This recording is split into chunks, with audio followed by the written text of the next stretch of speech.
By. What is Norse mythology?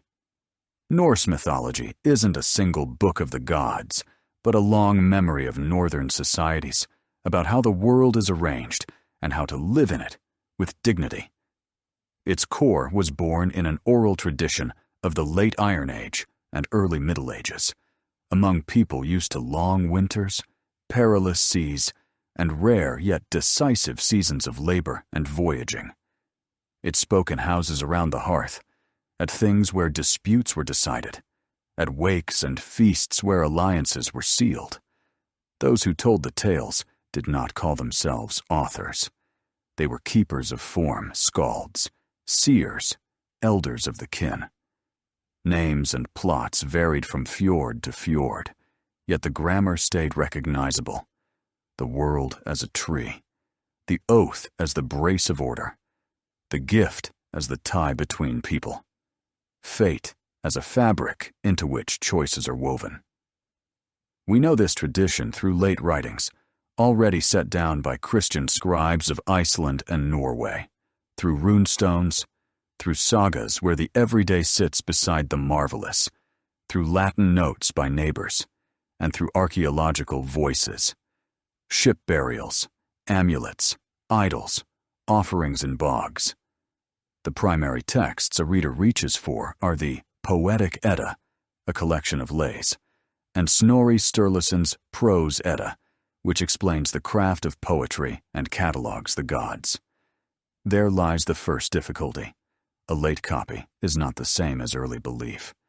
Snorri was a 13th century man, an educated Christian who could read politics and meter. He selects, edits, names, sometimes smooths roughness. Mythology must therefore be read like a palimpsest. Under the late script we guess the older lines, and we check them against what objects say and what can be restored from neighboring Germanic traditions. The geography of this memory is wide. It embraces the Scandinavian kingdoms, Iceland, the Faroes, Greenland, the island north, trading and war contacts with the British Isles and Ireland, routes into Russes and Baltic Slavs, and ventures toward the Frankish and Saxon world. Each contact added shades, Celtic motifs of isles and mists, Anglo-Saxon themes of fate and fame, Slavic notions of household spirits and border places. Yet at the center, the logic remained its own. The hearth and the kin, pact and oath, a chief god and gods who patronized crafts, the sea and farming, the hidden work of the Norns who hold the threads of destinies, the Valkyries who choose the worthy fallen. To keep the story from losing itself in abundance, we should agree on a small vocabulary. The Aesir are the civic gods of order, war, law, and poetry. Their heavenly dwelling is Asgard. The Vanir are an older, earthly circle of deities of fertility, sea, abundance, and peaceful prosperity. Their war ends with an exchange of hostages and a truce and image of two traditions joined. Force and legitimacy beside plenty and peace. Odin is elder among the Aesir, seeking knowledge and willing to pay a high price for it. Thor is defender with thunder and hammer. Tyr is god of law and covenant. Freya and Freyr are great Vanir figures linked with love, harvest, sufficiency, and good years. Beside them stands Loki, a difficult figure, trickster, provoker, helper, and breaker in one. His pranks ignite many plots, and his children, the wolf Fenrir, the world serpent Jormungandr, the ruler of the dead Helwyl, stand in the great untying. A few more entries for the lexicon. Yggdrasil is the world tree, whose roots run toward 3 springs. A squirrel carries and mocks the news along its trunk. An eagle sits at the top. In its crown live the lives of gods and humans. The 9 worlds are not a simple map, but an order of kinship and hostility. The gods' place, Asgard, the human ring, Midgard, the giants' land, Jotunheim, the realm of the dead, Hel, and other spheres, divided by the bridge Bifrost and touching at certain nodes at sources, on the battlefield, by the hearth. The Norns are keepers of fate, who water the tree and take the measure of time. Cider is a magical practice bound to prophecy, and the bending of luck, shameful in a warrior's role, yet honored in the hands of a seeress. Blot is sacrifice and feast, where humans and gods exchange gifts and fasten relations. A rune is not just a letter, but a sign of force, feared by oathbreakers and sought by the poet's hand.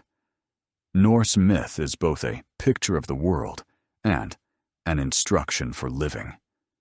The picture of the world explains why the world holds, when it may snap, and what gives it a restart. It is not an academic cosmology, but a clean model. There is an axis and levels. There is an order and its outer edge. There is a price for breaking pact. The instruction is a set of habits that make life in a harsh climate predictable. Keep your word. Answer gift with gift. Honor truth at the thing. Remember the gods in seasonal feasts. Do not violate hospitality. Do not confuse courage with recklessness. Myth did not fall out of practice. It became practice. Hearing of Loki's cunning, a listener recalled that a stranger's smile deserves a cautious eye. Learning of Odin's sacrifice for knowledge, he understood that skill must be paid for. Seeing Thor's hammer on a neighbor's chest, he read not fashion, but an avowal of loyalty to common order. Orality is the key to all of this. Skaldic poetry rested on complex meters and Kenning's layered metaphors that demand shared memory from the listener. Not ornament, but a way to store knowledge. The more keys a formula bears, the more reliably it passes on. Much in the lays is an aide-memoire to ritual, how to swear properly, how to commemorate, how to greet, how to address a guest. The late inscription did not kill orality, it preserved a print of practice. We read with caution, where the skald plays with the word, where he mirrors custom, where a political hint of his time peeks out. Archaeology supplies a material counterpoint. Ship burials with rich grave goods speak of status, of belief in a road beyond, and of what one must take on that road. Weapons, ornaments, household wares, animals, at times a wagon or a boat entire. Bogs keep offerings, weapons, idols, sometimes what is given to the waters. Runestones speak plain and firm of a person's worth, point to kin and deeds, and remind us of the cost of the oath. Tiny Thor hammers are portable shrines, signs of protection and of belonging to a circle that acknowledges shared rules. These are not add-ons to myth, they are its flesh. Where words are hazy, objects help gently untangle meaning, and sometimes they set a limit to fancy. Another frame is Christianization. The North did not convert in a day. For a long time, the gods' world coexisted with the new faith, household practices with church order. Often, the old yielded to the new, not in quarrel, but by gentle reworking. The broken idol kept a place in memory. A festival took a new name and shifted center of gravity. The oath formula gained a different sacred sanction. Iceland is a unique archive, precisely because scribes Christians wrote down old lays without cutting them to a single canon. That does not cancel readerly caution. Every scene needs calibration, whence it came, what its local version was, whether a late comment is being taken for ancient text. Why, speaking of gods and heroes, do we keep returning to law, exchange, oath, and gift? The northern myth is sown not so much around explanations of nature as around the ethics of community. A god is not only a force of phenomena, but a figure of pact. Thor punishes not in general, but in defense of house and road. Odin is not all-knowing by right. He seeks knowledge and pays for it, because knowledge is capital that keeps order in place. Tyr sacrifices his hand to restrain the wolf, and that scene stages the price of settling a conflict by covenant. Freyr and Freya are not just fertility. They are the memory that the world stands on repeatable labor and the willingness to share surplus. Loki is useful not only as breaker, but as a test for the system. Can it withstand cunning? Find a way to correct a mistake, keep face and capacity to agree. In these plots, there is almost no endless happiness. A feast is opened and closed. A spring comes back, yet winter always arrives. This cyclic rhythm makes the price of each thing tangible. Joy together, labor together, oath with sanction, gift with return. And there is attentiveness to speech. Words are also things, weighed, measured, stored in memory. A skald can raise honor with a word, and cast it down with a word. Therefore, the word should be even, precise, and timely. From myth grows a civil code of behavior. This tradition has a special look at the foreign. Enemies, giants, monsters, alien peoples are not cardboard villains. They have strength and often knowledge that the Aesir lack. Meetings on the boundary are occasions to learn, to make a pact, sometimes to marry and join kindreds. Unions across circles are common plots, dangerous, yet fruitful. Conversely, inner enmity brings no fewer troubles than outer attack. So read the stories of gods' rivalries, of Baldur's death, of Loki's tricks. The system endures so long as respect for rules remains, and it falls apart when trickery becomes the norm instead of a test. The technique of images matters. The tradition loves concreteness. Not heavenly fire, but a hammer with a name. Not a world axis, but a tree with roots and springs. Not fate in general, but three sisters whose work is visible in droplets on roots and in a rune on stone. This way of seeing fits the memory of a craftsperson, a warrior, a keeper of house. It screws universal meanings to daily things: the anvil, the ship's mast, grain in the palm, the scabbard of a sword. A small amulet or a comb pattern can carry a whole chapter of cosmology. The heart recalls the story faster than the tongue can retell it. Why read mythology at all? Not to escape modernity or ornament speech with old names. This tradition is a laboratory for how a community handles risk, how it tames violence, how it turns the gift into a tool of peace, how it finds language to admit fault. There is no condition-free paradise here. There is duty, honor, pact, long labor, and a clear end. Ragnarök is not just the end of the world, but a declaration of principle.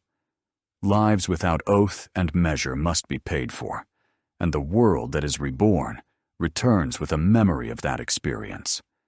Myth is not antiquarian decor. It is a working instrument. It explains why certain forms of life outlast wars and regime changes, because people found stable agreements and learned to repeat them. Ahead lies a long story. To keep our footing, hold the structure in mind. First, cosmology, how the cosmos takes shape from primal gap, what the tree and 9 worlds mean, where the own other boundary runs. Then, the dramatis personae, the Aesir and the Vanir, their attributes, their exchange and alliance, their friends and rivals. After that, practices, cult, law, magic, speech and writing, the circle of gifts and oaths, the customs by which myth works. Next, heroes and monsters, liminal beings who test the strength of norms. Then archaeology and material witnesses that make the tale graspable. Above that, a scenario of an ending and restart that bends the plot into an arc rather than an endless line. Finally, the fate of the tradition under religious change and its present aftertones, from novels and cinema to neo-pagan searches and academic reconstruction. Each section has its keys. Cosmology is best understood through image, not diagram. The pantheon through functions and bargains, not a table of ranks. Cult through practice, not doctrine. The heroic through value conflicts, not marvels. Archaeology through a frank sense of what things can and cannot say. Eschatology through ethics, not catastrophe. Legacy through the filters of recording and the reader's responsibility to distinguish reconstruction from romantic substitution. With these keys, mythical scenes cease to be a heap of wonders and become clear knots in a large fabric. Norse mythology does not ask for belief, it asks for attention. Attention to how a word works like an act, how a gift demands an answering step, how women and men trade roles in magic and law, how a stranger may become kin through oath and feast, how laughter shields from dread, how knowledge is costly and worth buying at a price you can explain to children. None of this has aged. Forms have changed, but the rhythm is recognizable. So, a conversation about northern gods is also a conversation about us, how we build houses, how we choose allies, how we learn to answer for our word, how we gather a common table to keep the world from coming apart. One of the most piercing images is the squirrel running along Yggdrasil's trunk, passing news from eagle to serpent. It is not just a joke, it is an acknowledgement that the world holds on connections, and that even gossip is a private case of a general network. The skald, the thing, a rune on a stone, an amulet on a chest, a feast in a chieftain's hall. All are translations of the same sentence. We agree to live together. Where agreement becomes habit, the gods have fewer reasons to intervene with hammer or cunning. Where the habit weakens, a price is paid. In this rhythm, all the major stories read, from the first marriages of gods and giants to the last battle and the new dawn. We will turn this introductory view into a full account. We will move through the world's levels, look into the faces of gods and their bargains, enter temples and feasts, watch heroes and their adversaries, step into barrows and museum halls, listen to the song of the end and to the quiet word after. The clearer the map, the easier the pace, to recognize familiar words, to avoid tripping over late insertions, to distinguish archaeology from poetry, to feel the weight of an oath, the price of a gift, and the meaning of Loki's smile at your very threshold. This road does not ask for haste. It asks for memory and respect for the form in which the people of the Northern Sea lived. Then their myths will stop being someone else's tales and show themselves for what they were, a way to agree on life in a cold but honest world. 2. Cosmology and the 9 worlds. The North imagines the universe not as an empty sphere and not as a flat sheet, but as a living organism with a heartwood and roots. That organism has a biography beginning, maturity, a foretaste of ending, and a hope of renewal. To understand this anatomy of the world, it helps to move from large to small, out of what the universe arose, what bears it up, how it is divided, where the borders of us and other lie, what fate is, how time is measured. At the beginning, there was neither darkness nor light, but yawning space Ginnungagap. On one edge lay Niflheim, realm of cold and mists. On the other, Muspelheim, realm of fire and heat. When the breaths of these extremes met in the middle, ice began to thaw, and from the melt came the first living beginnings. Thus appeared the primal giant Ymir, raw and ancient, and the cow, Audumla, the nourisher. She licked salty rime ice, and from it Buri was slowly licked out ancestor of the gods. Buri begot Bor. Bor's sons were Odin, Vili, and Va. From them begins the Aesir, the circle of gods who will uphold order and law. For the world to become fit for life, it had to be assembled. The brothers slew Ymir and built the cosmos from his body, earth from flesh, mountains from bone, seas and rivers from blood. The sky from the skull vault, held by 4 dwarf wardens at the corners, Nordri, Sudri, Ostri, Vestri. From sparks of Muspel, the lights are kindled. Sun and moon receive not only a place, but a rhythm. A solar chariot hunted across the sky by wolves, moving faster than people wish, because even light is subject to fate. The sun has a name, Sul. The moon, Mani. After them chase Chol and Hati, and that hunt will last until the great untying. Cosmology thus explains climate and fear at once, summer and winter, day and night, and a constant threat that does not cancel life, but disciplines it. The new world must be fenced. The gods fashion the middle enclosure Midgard from Ymir's brows. This is the belt for humans, within which farming, household, and law are possible. Beyond Midgard lies the ocean Ymir's blood, and past the ocean are the places where giants dwell, those very outside forces with which one must constantly bargain, fight, trade, and intermarry. Water separates not only lands, but norms, here order, there elemental might. Hence the dislike of letting outside force flood our ring. Not a moral slogan, but a technique of survival. Overall stands the tree Yggdrasil, a living axis. It has 3 main roots reaching into 3 regions. One runs to the well of Urdur, where the Norns, Urdur, Verdandi, schooled live. They water the roots and take the measure of time past, present, and what must be. Fate here is not a stone that simply lies. It is a labor maintained daily. A second route goes to Mimir's well, the spring of wisdom, where the world's memory is kept. For a draught from it, Odin gives an eye, because knowledge has a price, and without it, the frame of the world would loosen. The third route descends to Vergelmir, where icy waters spring, and at the very root, Nidhugger gnaws with his teeth. An eagle sits in the crown. Along the trunk scampers the squirrel, Ratatoskr, carrying taunts up and down. Deer nibble the leaves. These are not decorations, but a way to show the world's anxious, living connectedness. There is always something that nourishes, something that remembers, and something that wears away. From roots and boughs we pass to the stories.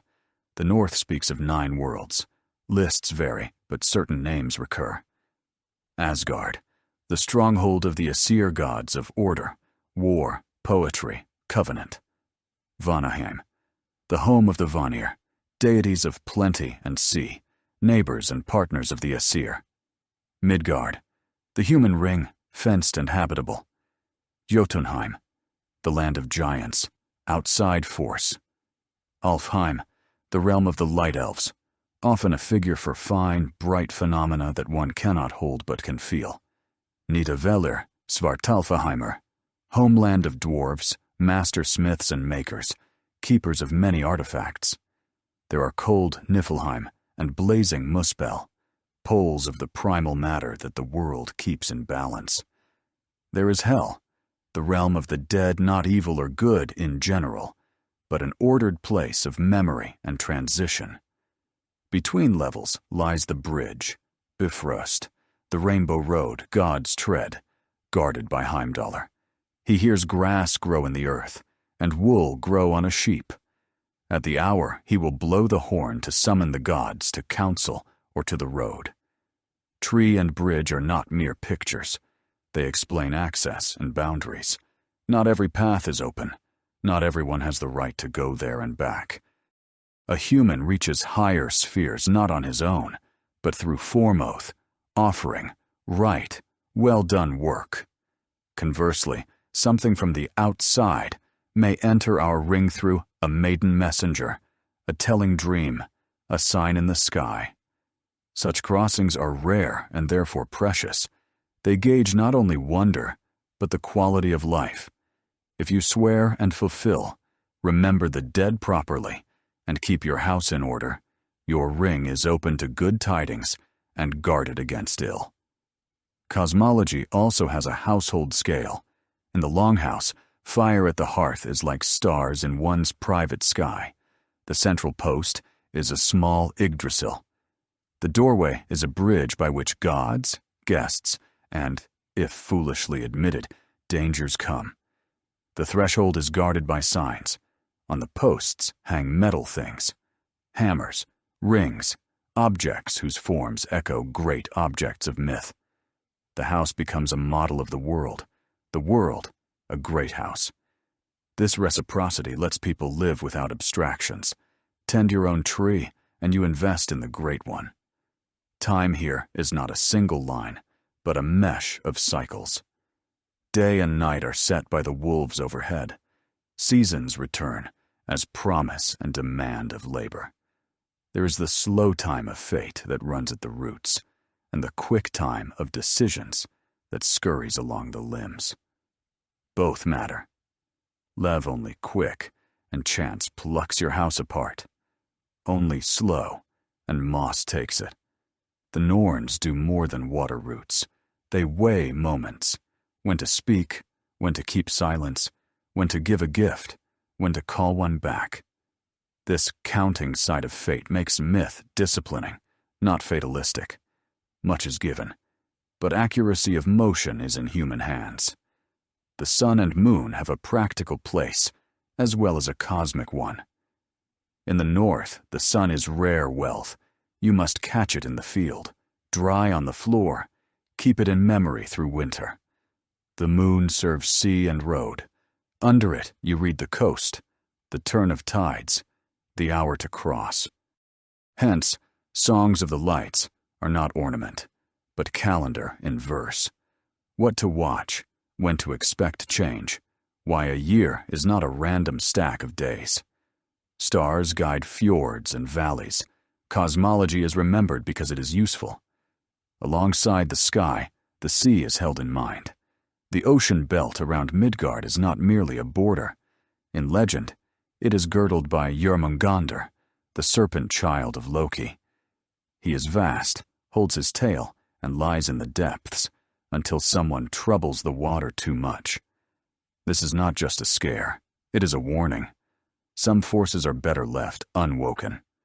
Their presence does not deny the sea as road, but demands measure in trade, in raids, in handling of gifts. A plain moral of cosmology. Outside force is not malice per se, but it will not abide contempt. The boundary between worlds is a place of choices.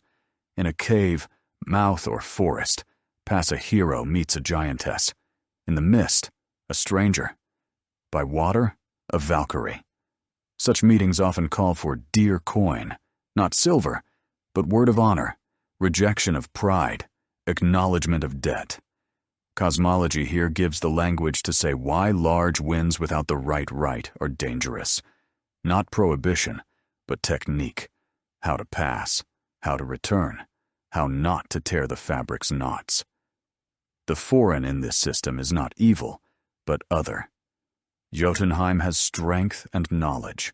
Many artifacts and things are fruit of exchange with those we call giants. That tension stabilizes the world. It always has somewhere to reach for resources besides its own, and it always has something to offer in return. Raw power from outside becomes useful if invited by the rules. Outside knowledge becomes perilous if stolen without pay. This economy of borders grows straight from the map. The human ring in the middle, divine ramparts above, primal forces at the edges. Cosmological order makes room for death. Hell is not hell in a later sense. It is the ordered place for those who did not die in battle or by the pyre, who must be remembered otherwise, through care, wakes, and runes on stone. Valhalla Odin's Hall is for fallen fighters, whose death is taken as the price for a share in glory and feast.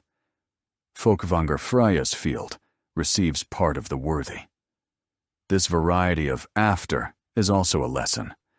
Life is weighed by more than one scale. Each kin and calling has its way to be remembered and its address on the unseen map. Fate in the northern picture does not kill freedom. The Norns set the relief. People choose the paths. Odin provides the example. He gives an eye and hangs upon the tree to win the runes signs that name things rightly.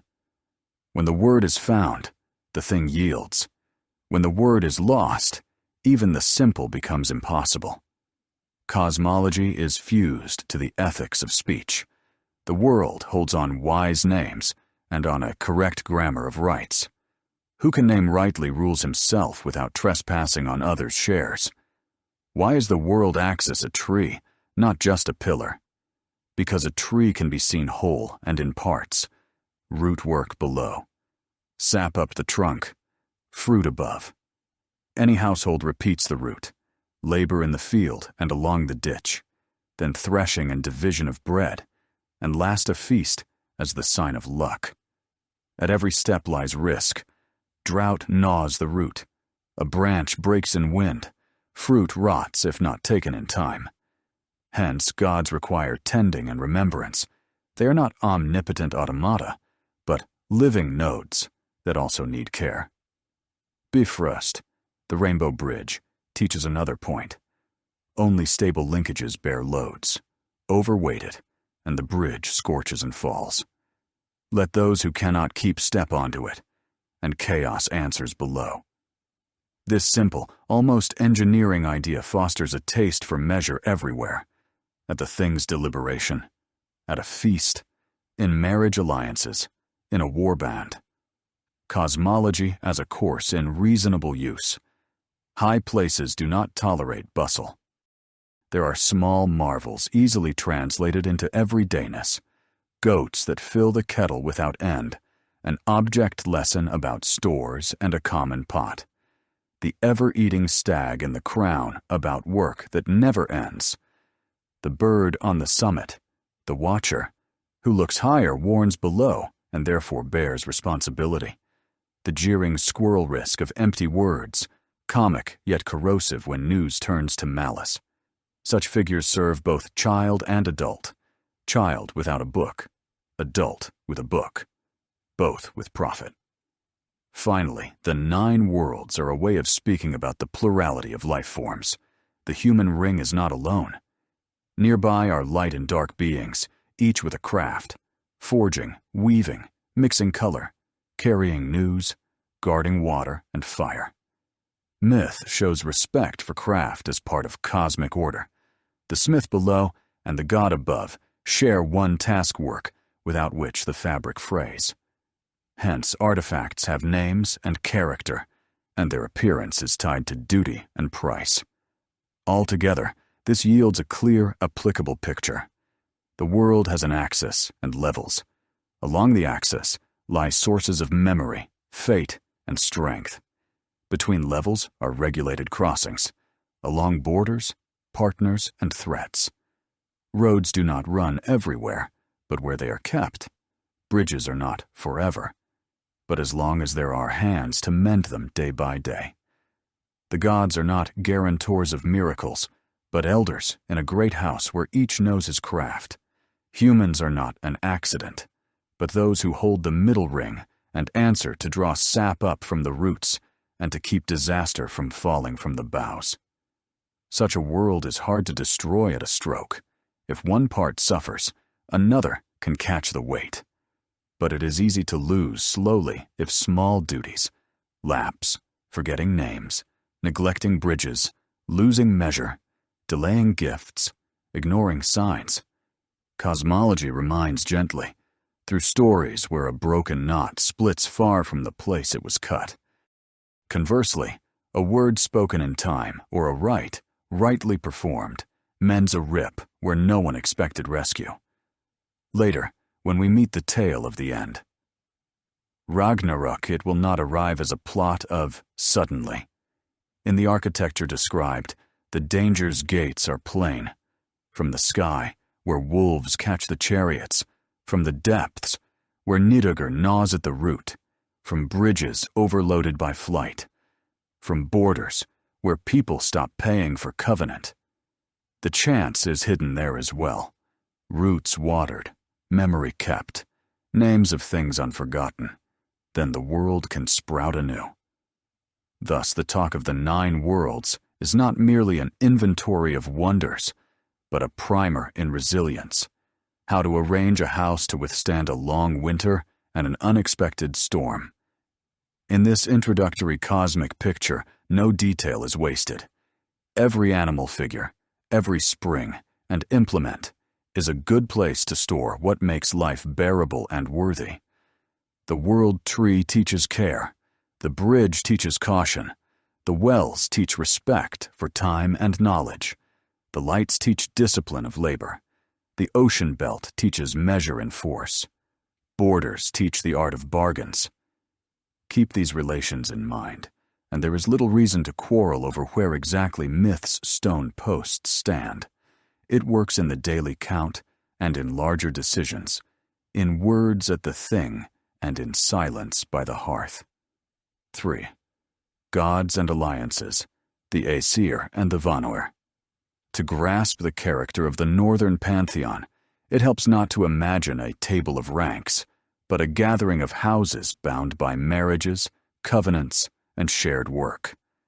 Some guard order and speech, others patronize fertility and the sea. Some sit as stern judges, others preside over the generous order of feasting. Their relations are not static. There was a war after which came an exchange of hostages and the splicing of houses into a single alliance. On that alloy rests the Norse world of gods we recognize. The Aesir are the civic gods of law, poetry, and war. Their stronghold is Asgard. Their bridge to the human world is Bifrost. Their business is heard at the gods' thing, where the order keeper Tyr stands, and where Odin all-knowing, not by birthright, but by effort presides. The Vanir are gods of fertility, good years, winds, and a steady sea. Their home is Vanaheim. Their language is the exchange of gifts. The war between these circles ended not in annihilation, but in an exchange of hostages. Njord and his children, Freyr and Freya, moved in with the Aesir. To the Vanir went the wise Mimir and high-born Honir. From the mingled spit of the two sides, they created Kvasir, whose wisdom became common property and whose blood would later be brewed into the mead of poetry. The pantheon remembered the lesson of union, instead of a scorched earth mutual strengthening and a division of functions. Odin is elder among the Aesir, but his seniority is not a crown by birth. He rules because he is willing to pay. For a draught from Mimir's well, he gives an eye. For the runes he hangs 9 nights on the tree, pierced by a spear himself priest and offering. His authority is not omniscience. It is readiness to settle the price of knowledge. He leads war and concludes pacts. He sends Valkyries to the fields of battle to choose the worthy. By night, he searches for the words that keep the world. Poetry is no toy for him. Through it, he governs the names of things, and therefore the shape of order. Hence, beside him stand Bragi, god of the word, smithy, and Idun, keeper of the apples that return youth to the powers. While the apples are with the Aesir, their house stays young. When they are stolen, both speech and hand weaken at once. Tyr is justice you can touch. He lays his right hand under the jaws of the wolf Fenrir, so the beast will allow itself to be bound in the presence of witnesses. The wolf bites, the hand is lost. The public peace wins a day. This supremely legal scene is a staged lesson in the price of reconciliation with a dangerous force when no one trusts anyone. Thor is defender, rampart, and thunder. His hammer Mjolnir returns to his hand, consecrates oaths, blesses marriage, smashes a giant's skull, and catches lightning. Thor favors plain speech, simple food, honest feasting, frequent laughter. He does not scheme, which is why he is needed where clear borders are needed. His journey to Utgarda Loki is a comic parable of measures. He drinks from a horn secretly linked to the tide, lifts a cat that turns out to be the world serpent, and wrestles with the shadow of old age, which no one defeats. Thus the god of strength is taught respect for the world's arrangement and returns home wiser. Balder is light and vulnerability. He dreams of death, and the Aesir extract oaths from things and beings not to harm him. Only young mistletoe escapes the net of oaths. No one thought to ask a weed. Loki finds it, fashions a light spear, and sets it in the hand of the blind Hoder, who, playing, flings it at his brother. This is not merely the tragedy, an innocent man perished. It is a lesson on how a loophole in a common covenant becomes a breach, and a breach a flood of consequences. The ship burial. Asgard in mourning, a runner sent to hell to ask for Balder's return, the condition of universal weeping. One dissenter, an old giantess in a cave, and, as a result, a final not yet. The episode says that a pact is good only when universal, and that one neglected trifle is enough to compute a disaster. Heimdallr is keeper of the bridge and the world's hearing. He hears grass and wool grow. He sees in the night. He stands at the edge of the rainbow and holds the horn that will sound at the last hour. In the old Lay of Rig, he is credited with teaching social estates. He enters the houses of the poor, middling, and noble, and blesses their children, legitimizing the variegated structure of society.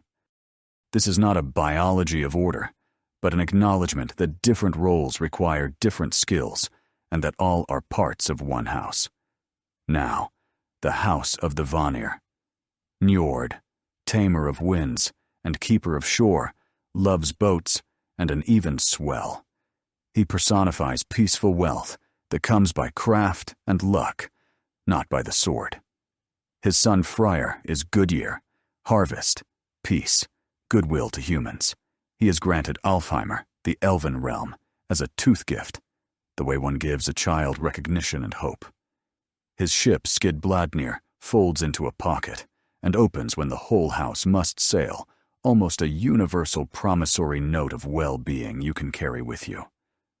Freya is love and war, the magic of Cedar, and the right to choose. She owns the necklace Brisingamen, a sign not only of beauty but of status. Half the fallen on the field go to her glory, is no monopoly of one house. It is said she taught Odin the practices of satyr, expected of a woman's hand, and viewed warily in warriors. So myth says that knowledge is neither male nor female. Part of mastery comes from elsewhere and requires humility. Loki is the knot where threads either join or tear. He is funny, quick-witted, useful, and dangerous. He will fetch from dwarven forges the finest gifts, the spear Gungnir, which does not miss, the ring Dropnir, which multiplies, dropping new rings every 9 nights, golden hair for Sif, Thor's wife, that will graft to her head and become living. He will also botch an apology, make a wager in the wrong place, and spoil the dwarves' work with a midge sting at the critical moment. In that underground workshop, a contest plays out between teams of masters. Their creations decide many later plots. Loki turns into a mare to draw away the stallion of a stonemason building Asgard's walls. From that trick, Sleipnir, Odin's 8-legged steed, is born the best mount in the worlds. Loki becomes mother to monsters that will act at the end of days. In him, resourcefulness and irresponsibility mingle, a keen sense of others' weaknesses and indifference to the price of a joke. The pantheon keeps him close precisely because a world must be able to digest such forces without accepting them as a norm, yet accounting for their presence. The dwarfs, the dark folk of forges and shops, are not blood gods, but without them, myth has no body. They forge the hammer, cast the ring, make the golden boar Gullinbursti for Freyr, fold the sail of Skidbladnir, cut the spear's haft. Their works are named, like people. This makes tallying and honoring labor easier. Each thing bears a family trait. The hammer returns to hand. The spear holds course. The necklace holds a promise. Sif's hair promises that a lost gift can be restored with honor if asked for rightly. The dwarfs have conditions. Pay. Do not interfere. Do not break the right. Loki violates these rules, but the world does not collapse only because the things have already been written with functions everyone needs. One of the clearest bridges between sacred and practical is the mead of poetry. Kvasir's blood becomes a drink that makes a person skaldic capable of precise, coherent speech. The drink is stolen by dwarfs, lost, found again. The giant Suttungr hides it. His daughter Gunnlod guards it. Odin becomes a serpent, slips into the secret hall, drinks, bears it out, and spills some hence the gruff aside. A portion fell to those who sing without craft. It is not mockery, it explains. The gift of the word is not only inborn, it requires labor, conditions, and the right time.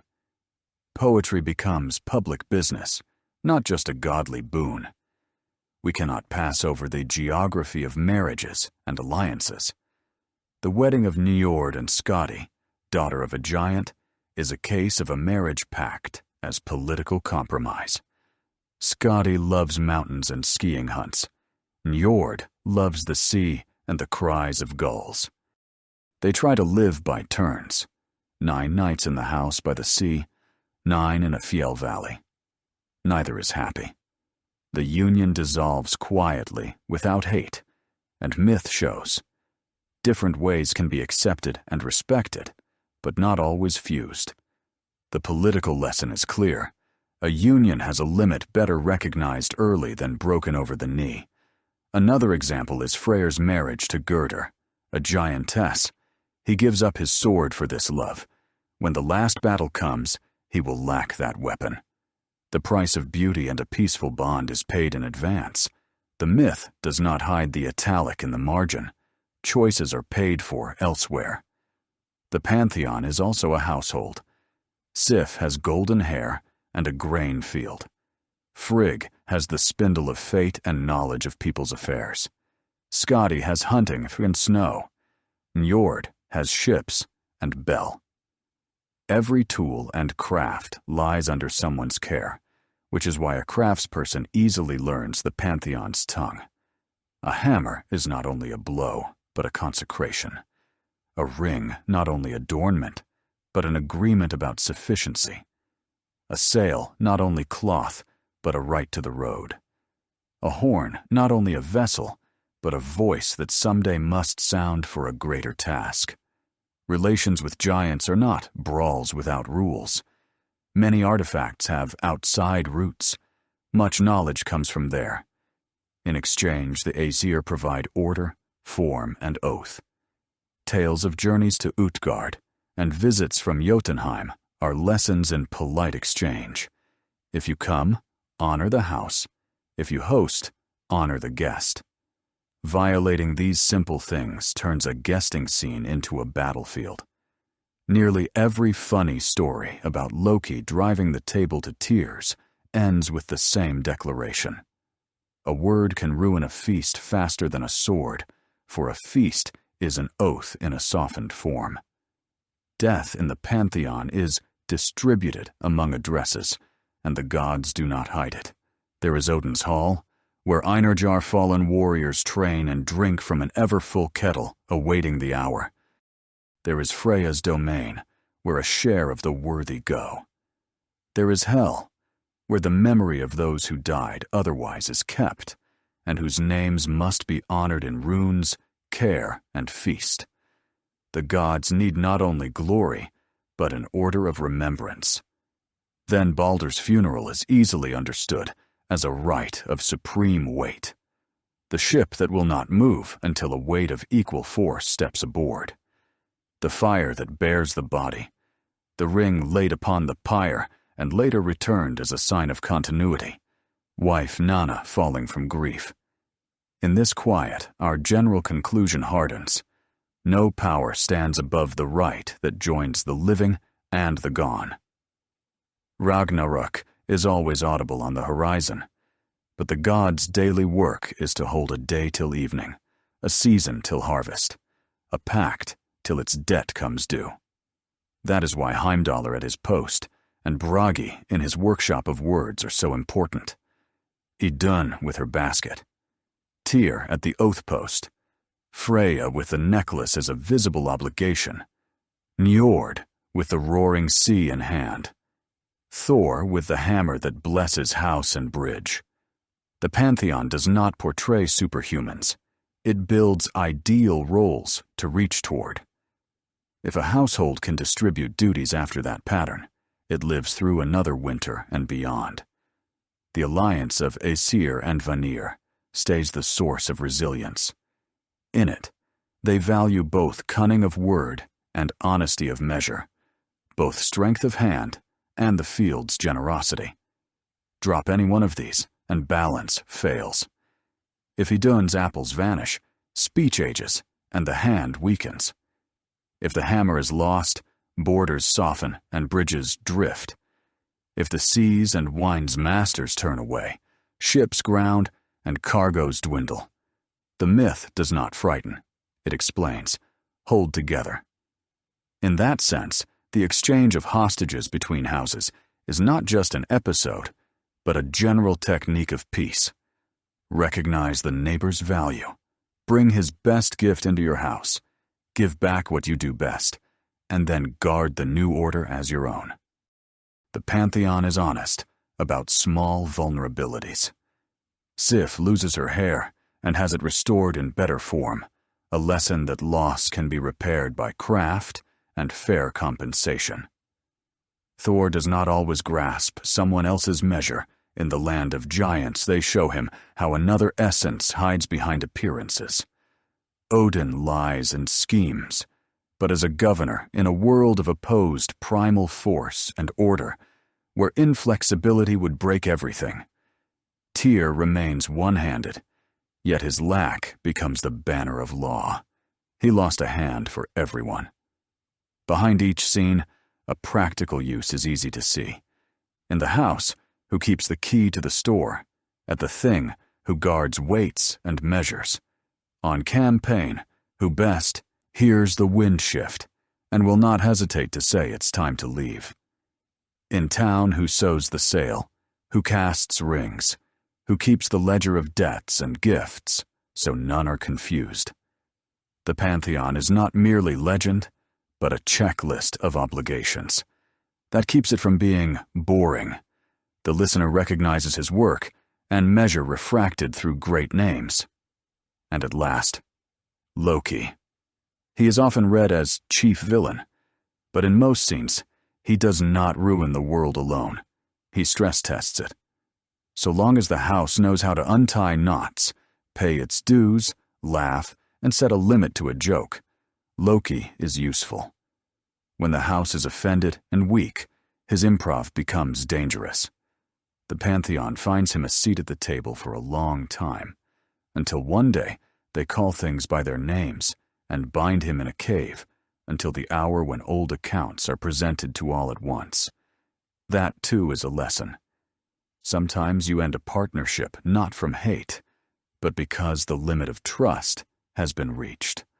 The northern pantheon does not strive for perfect smoothness. It lives in a balance of virtues that occasionally argue among themselves. Odin's skill at buying knowledge stands beside Thor's straightness, Tyr's harsh readiness to pay for pact beside Freya's gentle strength, Njord's household wisdom beside Skadi's mountain freedom. Together, they make up a model of resilience. A house holds if there is room for each of these characters, and if they recognize one another not as enemies, but as co-workers in a common task. Outlined thus, the the god's family will be clearer in rites and heroic tales alike. When, in the next part, we see people swearing, giving, and cutting meat at a feast, we will already know which names and habits of the elders stand behind each gesture. When we hear the shore's noise, we will think of Njord. When laughter rises at table, of Thor. When someone demands, call everything by its right name, we will see Odin's shadow. And when a sly joke comes into the house, it will be useful to recall the price of laughter and to keep measure at hand. Fortorm. Cult and society, rites, magic, law.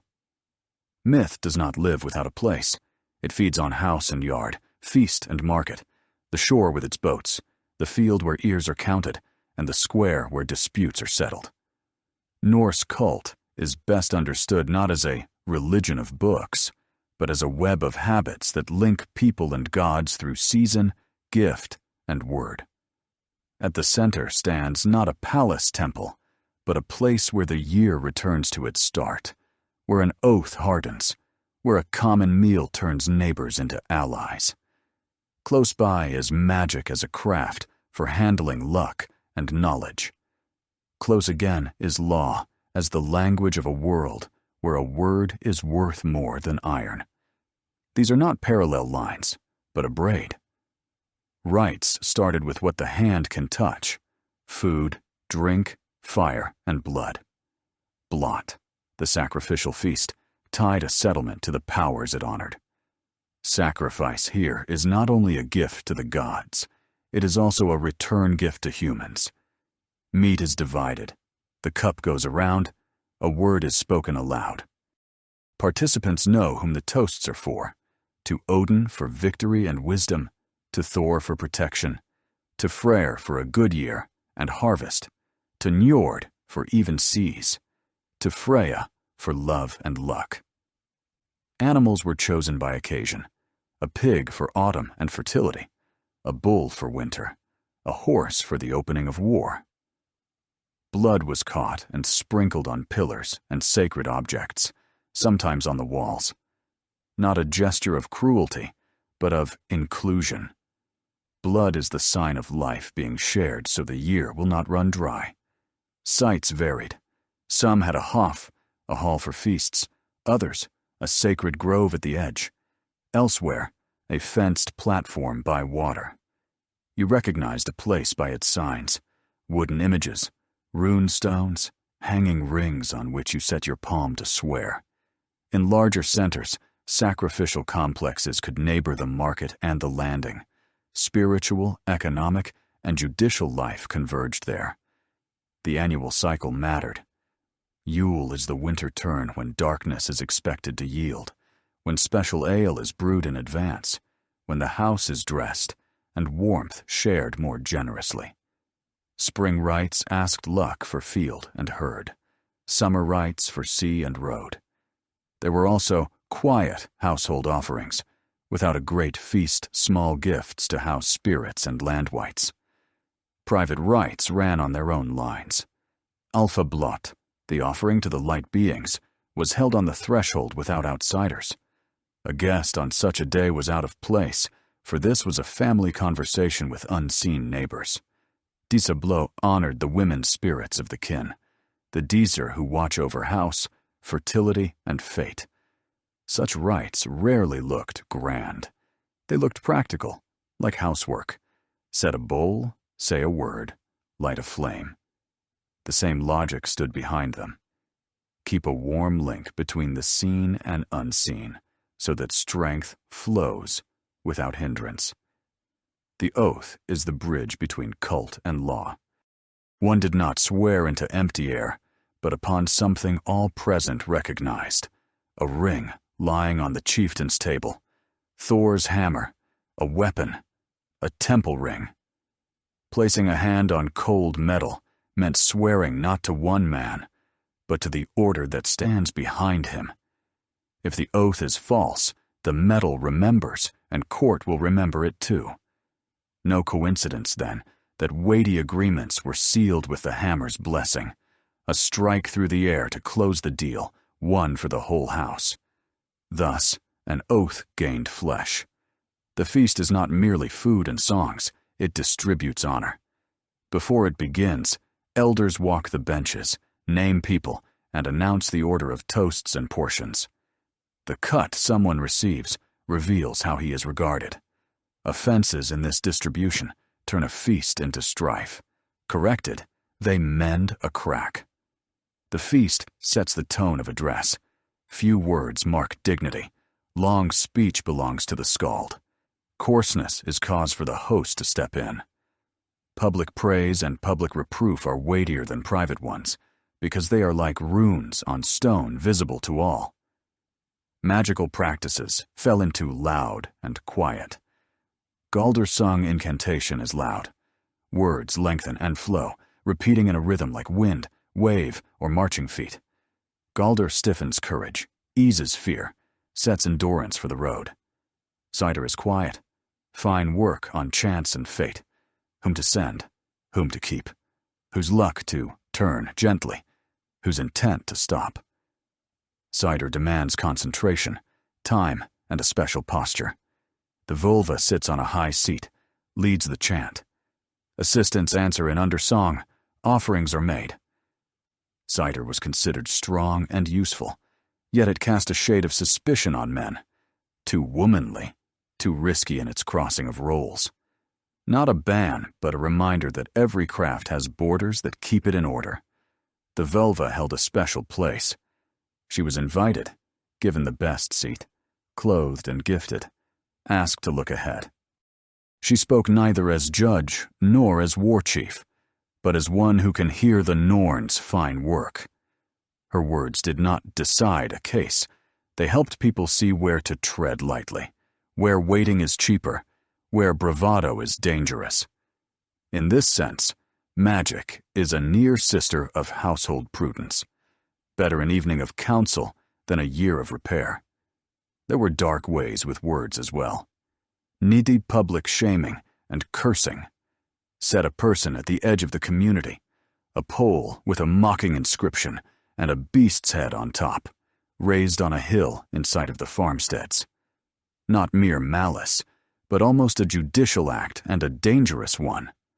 People resorted to it when ordinary speech seemed powerless, and they themselves took a risk if the community judged the uneyed in abuse. Thus, speech guarded itself. The power of words was policed not by priests, but by all. Writing took part in both everyday magic and law. Runes are a handy alphabet suited to carving in wood and stone. With them, one marked objects, dedicated them, asked protection, and left memory of a person and a deed. Runestones are archive, monument, and road sign in one. N raised this stone in memory of Inten, good, kin, fallen in the east-west, on campaign at work. The formulas repeat, and in that lies their force. A public language shared by many houses makes memory civic. Thor's hammers, worn as amulets, spoke without words of the wearer's circle and expectations of the world. Protection of home, honest measure, clear oath. Law is not a torn-out code, but the continuation of feast and oath. The thing the assembly of free people elects the law speaker, hears suits, makes peace. Procedure holds the thing together. Who speaks, for how long and where? Who witnesses? Who checks weights and standards? Who administers the oath? Who takes a pledge? Decisions rest on remembered precedents and on the weight of witness words. There is room for brokers. When two houses tire of quarrel, elders propose vergild, an exchange of gifts, an exchange of oaths, saving years and blood. Law also requires harshness. The outlaw, put outside the law, loses protection. He can be killed without fear of feud. He is denied food at the common table. This is a last resort, used reluctantly, for all know the cost of exile in a harsh climate. Gifts are law's second language. To give is to acknowledge worth and invite a return step. To refuse is to shut the door.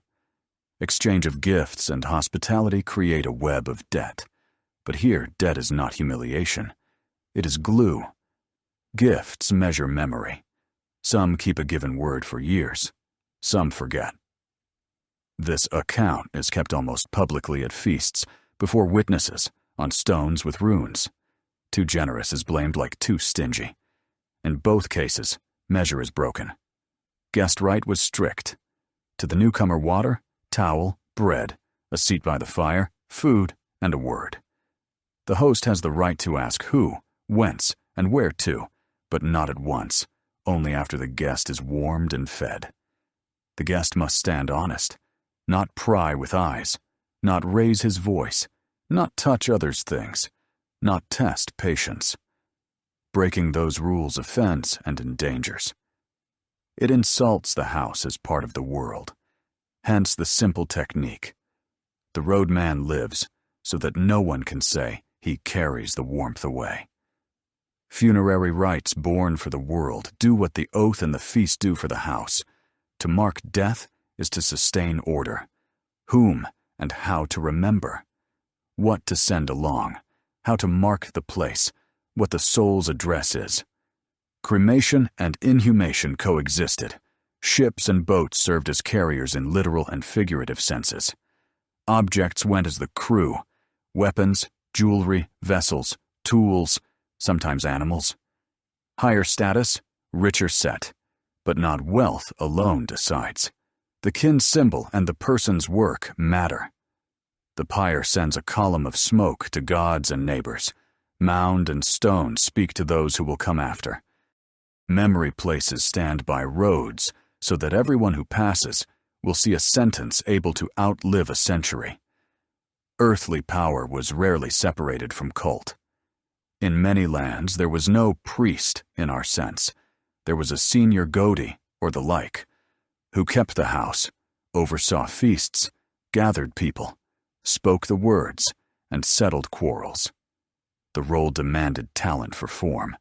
Whoever invites in time is exact in measures, can name gods so that everyone hears a common home he leads. Power affirmed itself by care for road and bridges, for harvest and store, for well and ladder, as if translating myth into administrative language. The market fit easily into this web. It loved honest weights, checked measures, witnesses at a deal, and recorded receipts. Any try at easy scales harmed neighbors more than it profited a petty cheat. Communities guarded standards like a holy thing because standards save others labor.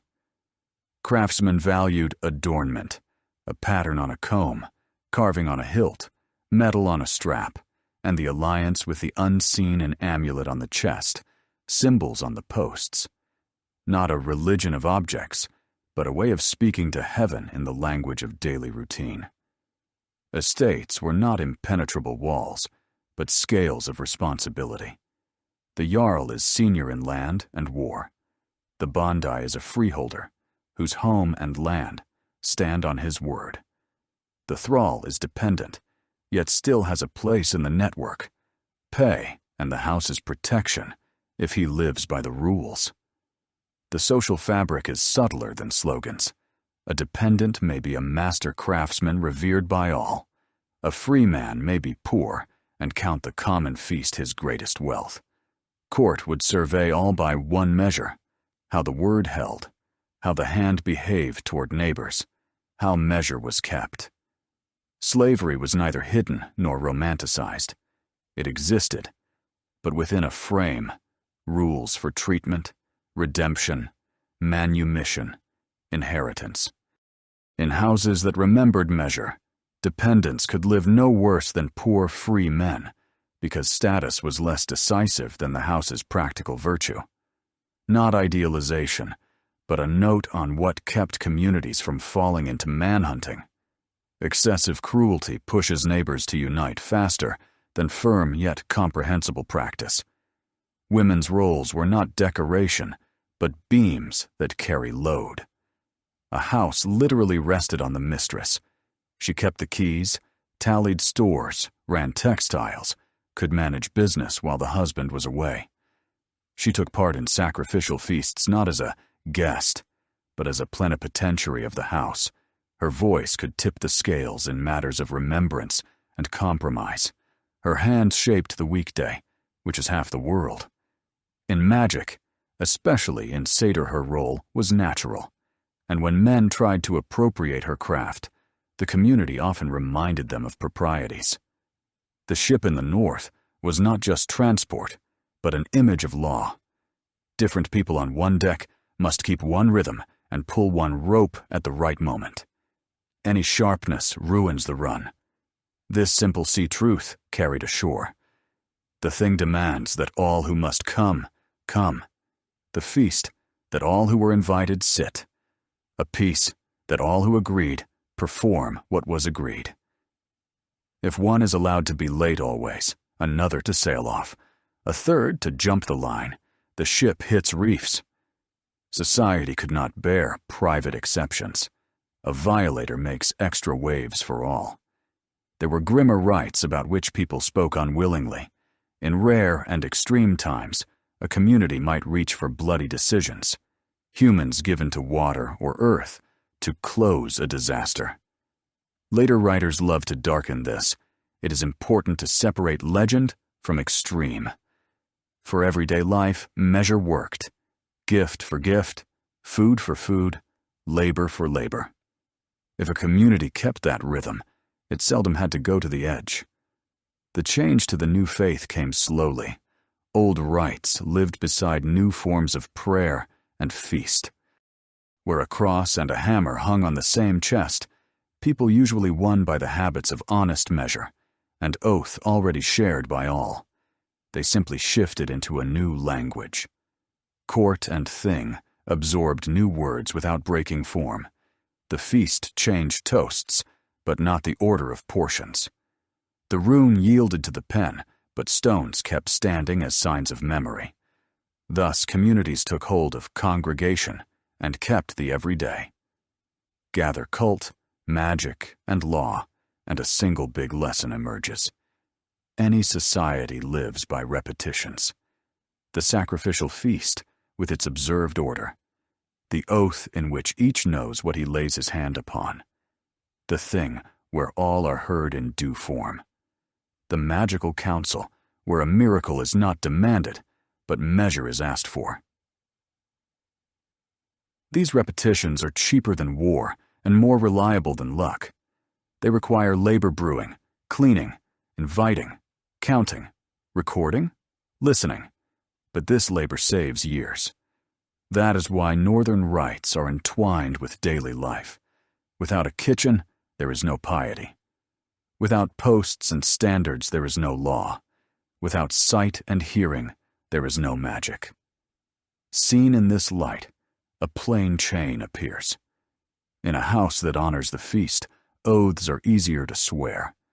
In a house where oaths are solid, courts are rarely needed. In a house where court is clear, there is less malice magic. In a house where magic is for good, the vulva and the skald sing of peace rather than strife.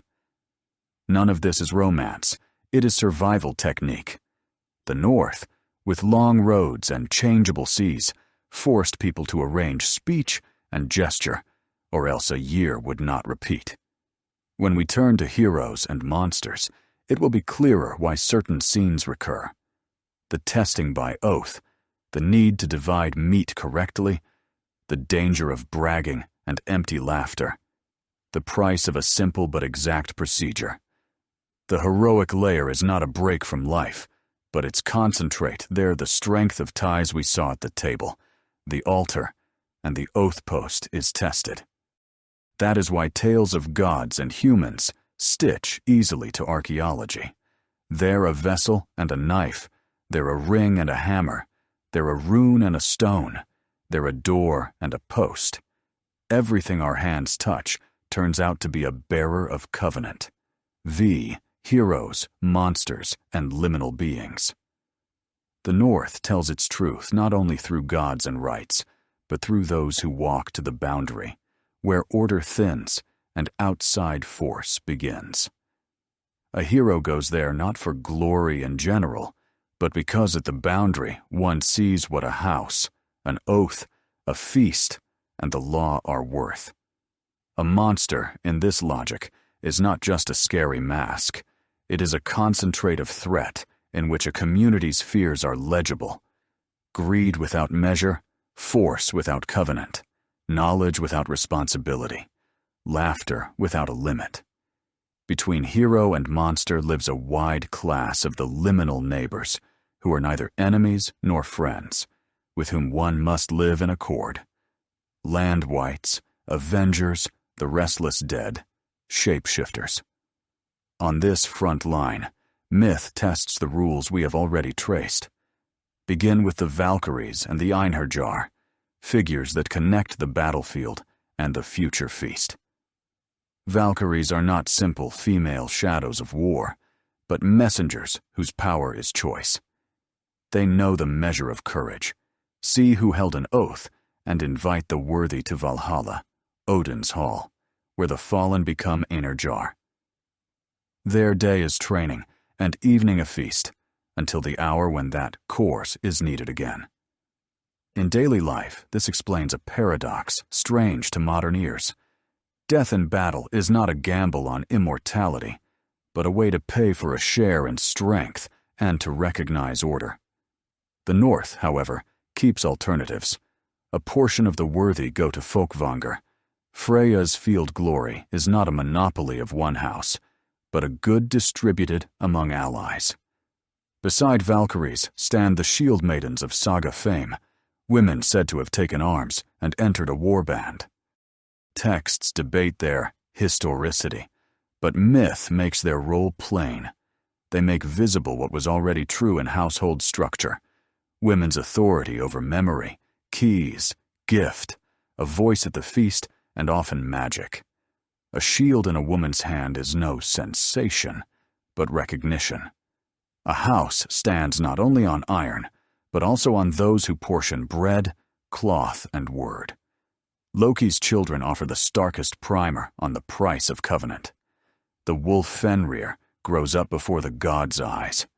Foretelling says he will bring ruin. The Aesir fear and dither until the cub becomes huge. When fear is great, they reach for thin cords, Leidingr and Dromi chains that hold until the first real pull. The third and final bond, Gleipnir, does not look like force.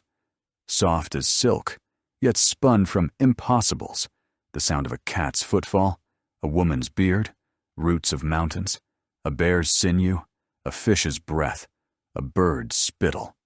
The wolf demands a pledge and takes Tyr's right hand, literally the price of a covenant. Two simple truths are staged here.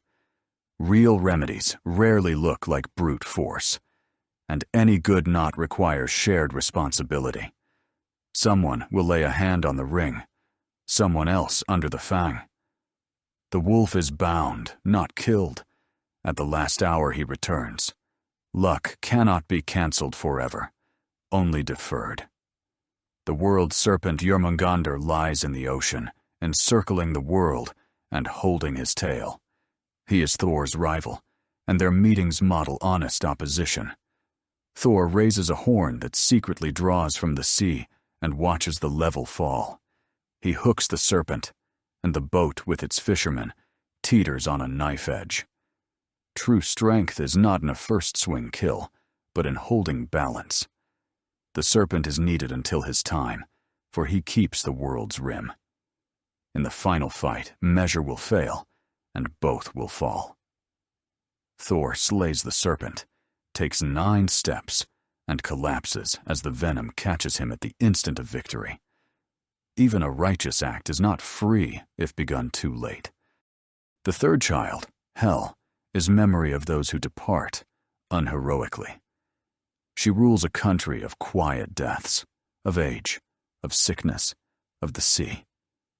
Her realm is often painted too dark. Its older sense is closer to order than to punishment. There lie those who must not be forgotten and must not be celebrated as war company. Hel keeps strict rules.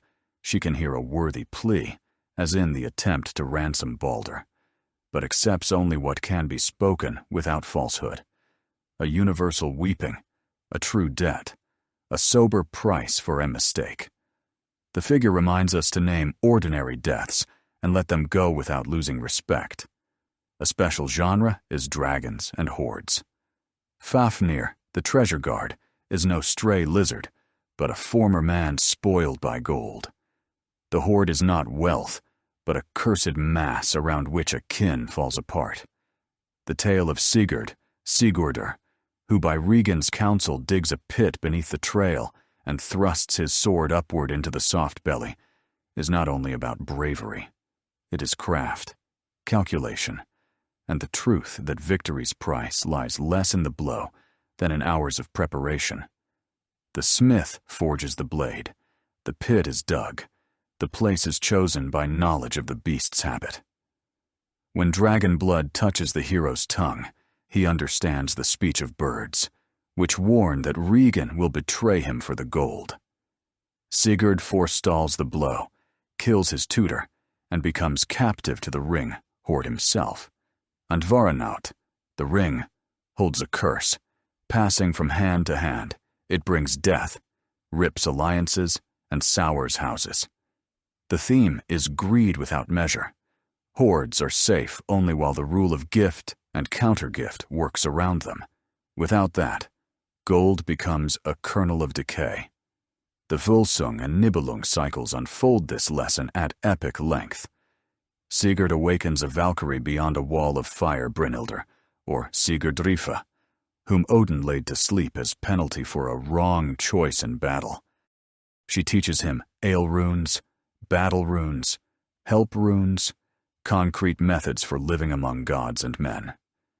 Then come fateful gifts, unspoken words, other people's plans, hurried marriages, and everything falls to ash. There is no evil magic to excuse it, only the rift of language and deed. Without his memory on the right words, a hero is lulled and hardened. Covenants turn traps. A house becomes a killing field. The myth shows, without moralizing, that strength without clear speech dies of its own shadow. Berserkir and Ulfhednar are another liminal class. Not monsters, but people who can enter a special battle fury. The bear shirts and wolf heads are feared by enemies and by neighbors. Force beyond measure is peril. Tales say iron and fire do not bite them, yet they tire fastest and fall off the wave first. Useful at the shock, fearful in quiet. Songs and sagas insist such states need latch and key how to enter, how to exit, who answers for aftermath. Otherwise, a warband lives beside a house fire. The conclusion is sober. Strength as a tool needs a code, or it becomes a house dragon. Among liminal beings are the Draugr, the unquiet dead. They return not as horror in general, but as claims. The burial was botched, an inheritance wronged, shares unfair, a name forgotten. The hero who overcomes a Draugr does not level up. He restores order, carries the body to its mound, takes back what is not owed, pronounces the name. Objects carry obligation swords taken from a corpse, require a buy-off in fair form, or they will bring harm. The theme is a reproach. Quick profit from a dead hand is costly. Truth lies in not taking what is not named yours. There are good neighbors, the land wights, land vitir, spirits of land and shore. They are not worshipped as gods. They are given right of way. One does not make noise in resting places, frighten the herd, or topple marked stones. Every land needs peace with those who live there more than a victory over them. Ship prows carved with beasts and horses were made not for scariness, but for protection. A beast face frightens alien force, while at home it is read as a report. We do not go empty. Heroes in northern tales are rarely solo. They have tack, a horse, a tool, and the name of a sword. Swords have names: Gram, Turfing, Skofnung, and each has a temper. One cuts stone and flesh, another demands a proper speech before battle, a third hates injustice. This is not anthropomorphizing iron, but a way to remember to whom and how strength is entrusted. A name is a handy grip by which society takes hold of blame. Lose the sword's name, and you lose your reason to check yourself. Northern monsters differ from ballad bogies by being understandable. A fish too large for a small lake is trouble boats are pulled under. A troll, keeper of stones and caves, is dangerous because his time is not ours. He lives long and slow, so any promise to him is risky if you forget the term. A giant who overcharges for a wall does so only when the contract was drafted poorly. A dwarf cheated of pay will find a way to return the balance. Such stories teach the subtlety. Not every foe must be slain. Many can be satisfied by form deadline, payment, word, by honor. Some beast's power is not individual, but kindred. The wolves who chase the sun and moon are not mere animals, but figures for time that cannot be won forever, only spent rightly. The serpent that lies in the ocean is not spite, but a ring.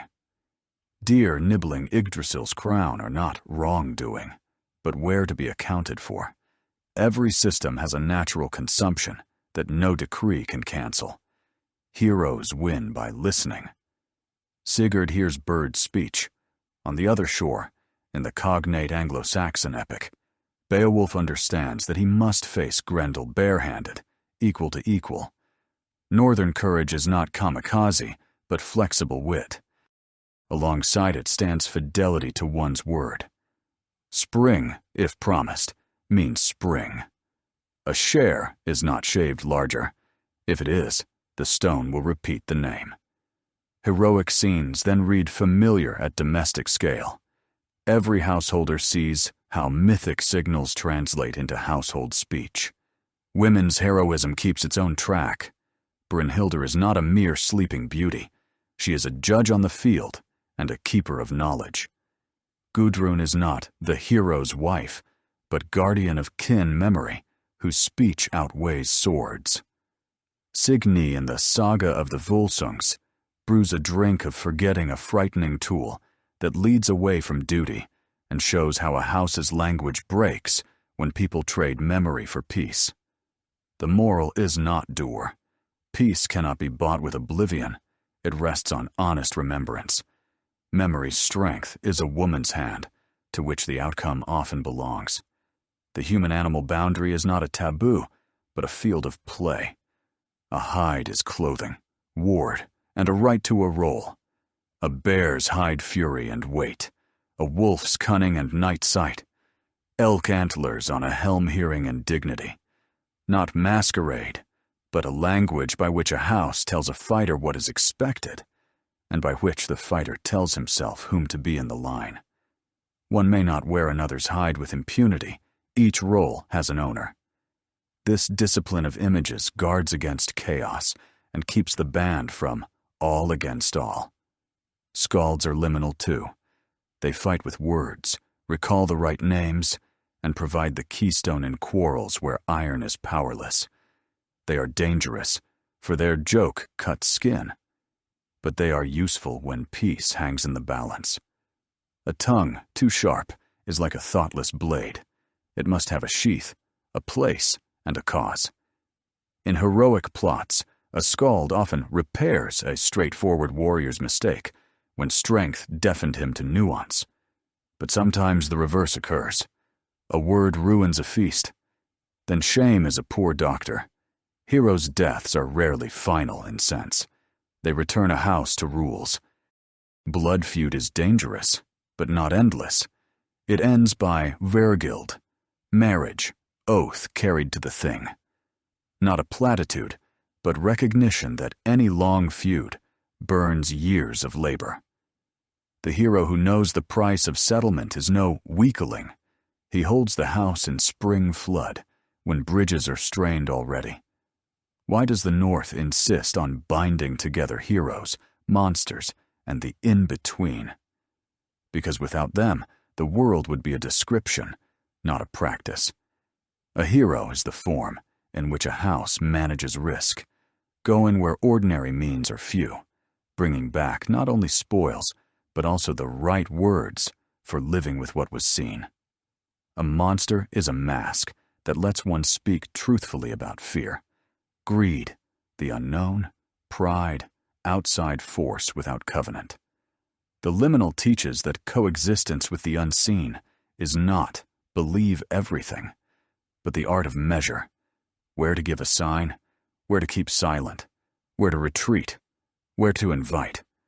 From this comes a plain code. First, strength without language turns alien. Second, gold without measure is poison if not put into circulation. Third, a covenant is not only yes and no, but a price laid on the table in advance. Fourth, memory is not ornament, but instrument. What is named lives longer and straighter. Fifth, every house has its demon and its angel. The task is not to banish, but to keep them at the right distance. Sixth, outsider knowledge has a price, but courtesy is cheaper more often than not.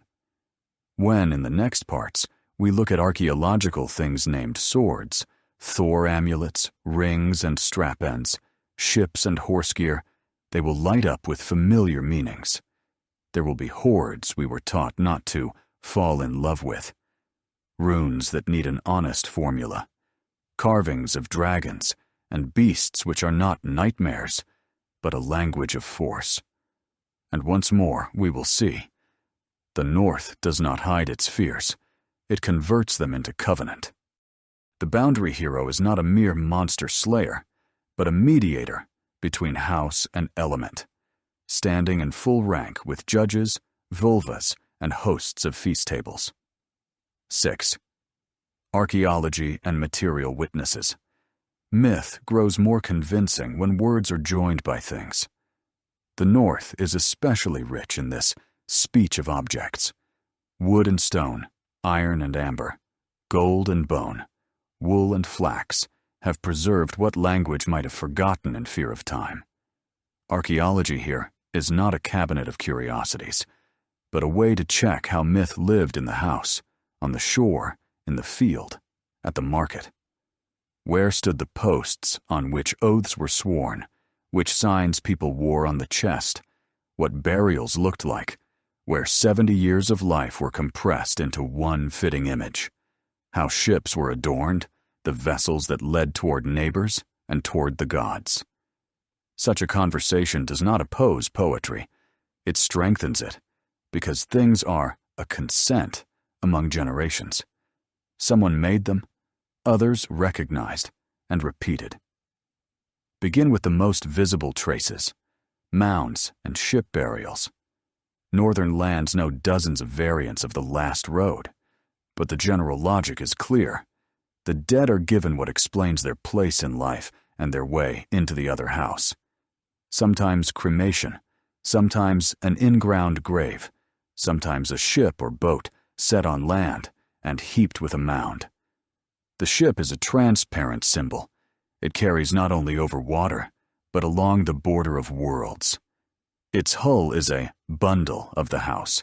Planks join, rivets hold. Frames set the ribs. The sail promises the strength of wind even when furled. With the dead go weapons, ornaments, vessels, tools, sometimes animals and a wagon. Excess was not boasting. It was an attempt to gather the person, whole labor, honor, joys, duties. The burial ground became a primer. Every passerby could see that this person had not lived by accident. Elite female burials, where textiles, combs, keys to chests, distaffs, jewelry, necklaces lie by the woman, are not private stories, but a pointed political role for the household. A key is an instrument of authority. It locks stores and chests, the heart of the economy. The distaff is an icon of repeated labor, without which there is no sail, no cloak. The comb is a sign of care and order. None of this is trifles. It is the same poetry, spoken in wood, bone, and bronze. Male burials more often show an arsenal, named swords, spears, shields, sets of arrowheads, seaxes, sometimes helmets, and mail. But even there, the warrior is not just iron. There are scales and weights for trade, gaming pieces, and boards, musical parts. A northern person was seldom one thing only. Ship forms run beyond graves, wooden ship models in shrines, ship drawings on stones, stone settings laid out in the shape of a hull, turning the road into a symbol. On such stone ships, people held commemorations. They were a stage for speech and for silence. Curbstones set along the contour show both a ship's length and an economy of labor. Not every community could build a true ritual ship, but each strove to say the right form with available means. Thus, customs gained resilience. Where there is no timber stone, no gold bronze, no long vesselet stone word. No less eloquent are bog offerings, gifts to water. In northern lands, people consigned to pools, weapons, ship parts, idols, sometimes entire boats and wagons, and in exceptional cases, human bodies. Not cruelty for cruelty's sake, but the energy of covenant. If misfortunes are heavy, the gift must be palpable. Water is a boundary. It is convenient to speak there in the language of things. Laying a sword in a bog made it unusable, and thus showed gods and neighbors the community's seriousness. We pay with what is dear. Boats in water ask for a road. Idols appeal to power. Such consecrations wrote into the landscape a memo of trouble and answer. In a dry year, the echo of bog gifts sounded like a promise of rain. In anxious times, like a hope for the return of luck. Amulets are pocket shrines. Most recognizable are small Thor hammers on a thong. They served both as protective charms and as declarations. I belong to a circle that loves clear borders and honest measure. But there are other miniatures, tiny chairs, a seat for a spirit, horses, ships, little hammers and axes, sometimes anthropomorphic figures taken to be gods and heroines. These things flowed into homes from different workshops. Many show wear-polished edges, cracks from blows, wire repairs. So the amulet did not gather dust. It attended work, the road, the feast, the court. The hand learned to remember its link to the gods, better than a long speech could teach it. Runestones are the loud voice of memory, set by roads, houses, fords, where life flows wide. Inscriptions are simple and strong. X raised this stone in memory of Y, good, kin, fallen in the east-west, on campaign, at work. Sometimes there is an image ship, cross, beast, an interlace binding text and picture. Stones did not decorate the view. They stitched textbooks into space. Who keeps word? Whose hand is generous? To whom the house owes its past and future. Through them we see myth and law meet. Name, kin, place, deed set, so that all can read, even those who know not every letter, for the picture speaks on its own. Some stones tell not of a person, but an event. Ships with crew, hunting scenes, sometimes double registers. Myth above, daily life below. Stone becomes a two-story book, a god and a monster on one level, travel and labor on the other. Not a naive trick, a lesson that the same order sustains both the god's feast and our house-honest measure. Right speech, a true knot in the rigging, a steady hand on the gangway. Trading nodes and craft centers give archaeology a photograph of a day. In cultural layers of emporia, you find scales, tiny weights, clipped silver. Weight silver was a convenient currency. Seals, yarn and whorls, fish bones, charred grain, slag and glass spalls, bead fragments, needles and thimbles, leather cutoffs, bone combs, gaming dice. On some squares lie bouquets of bent iron nails from ship planks, scraps of sails, coarse fabric greased, leather belts with mounts. All this is the tangible economy of gift, exchange, and road. Markets loved true standards and measures. Where they were protected, trade grew more standard weights, fewer fakes. Where measure was left to whim, the layer speaks trash, random offcuts, losses, breakups. In almost every region one finds household sets, cooking and serving pottery, dress fittings, hooks and brooches, keys, knives, ladles, drink vessels. Their ornament repeats myths, language, interlace, beasts in struggle, stylized lightning, ships, waves, birds. Not a retro projection of modern logos, but a natural condensation of images into everyday life. A child seeing a wolf chasing a circle on a ladle need not know it is the sun and moon. His hand learns the rhythm of the day. A woman wearing a brooch with a coiled beast follows a shared alphabet where beast and knot hold a garment's fold as surely as the god holds a bridge's joint. Metallurgy and smithing left deep tracks. Slag, hearths, molds, blade shards show that iron was cooked near home and tempered in the shop. Distant blades were rare and glorious. A local sword was the work of a master and many rich hours. Many swords carry pattern welding bands of different steels braided into the spine, making a water or wood-like figure. Beautiful and useful. A blade gains spring and toughness. A sword's name could be cut on blade or hilt. Pattern and name together gave the tool a passport. Shields and helmets survive less often. Wood and hide perish, but iron bosses, rivets, and mounts tell how they looked and were assembled. Textile is a quiet witness.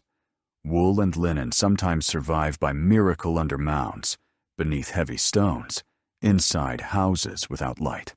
Threads reveal looms, yarn, dyes. Reds, blues, yellows are not fairy tale luxury, but know-how. Which plant gives color? In which water? Which mordant? Which fixative? Fabric ornament mirrors that on stone.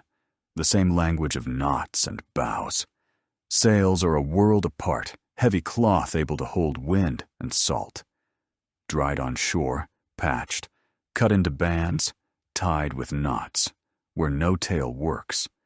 But muscle still, there is poetry in the stitches.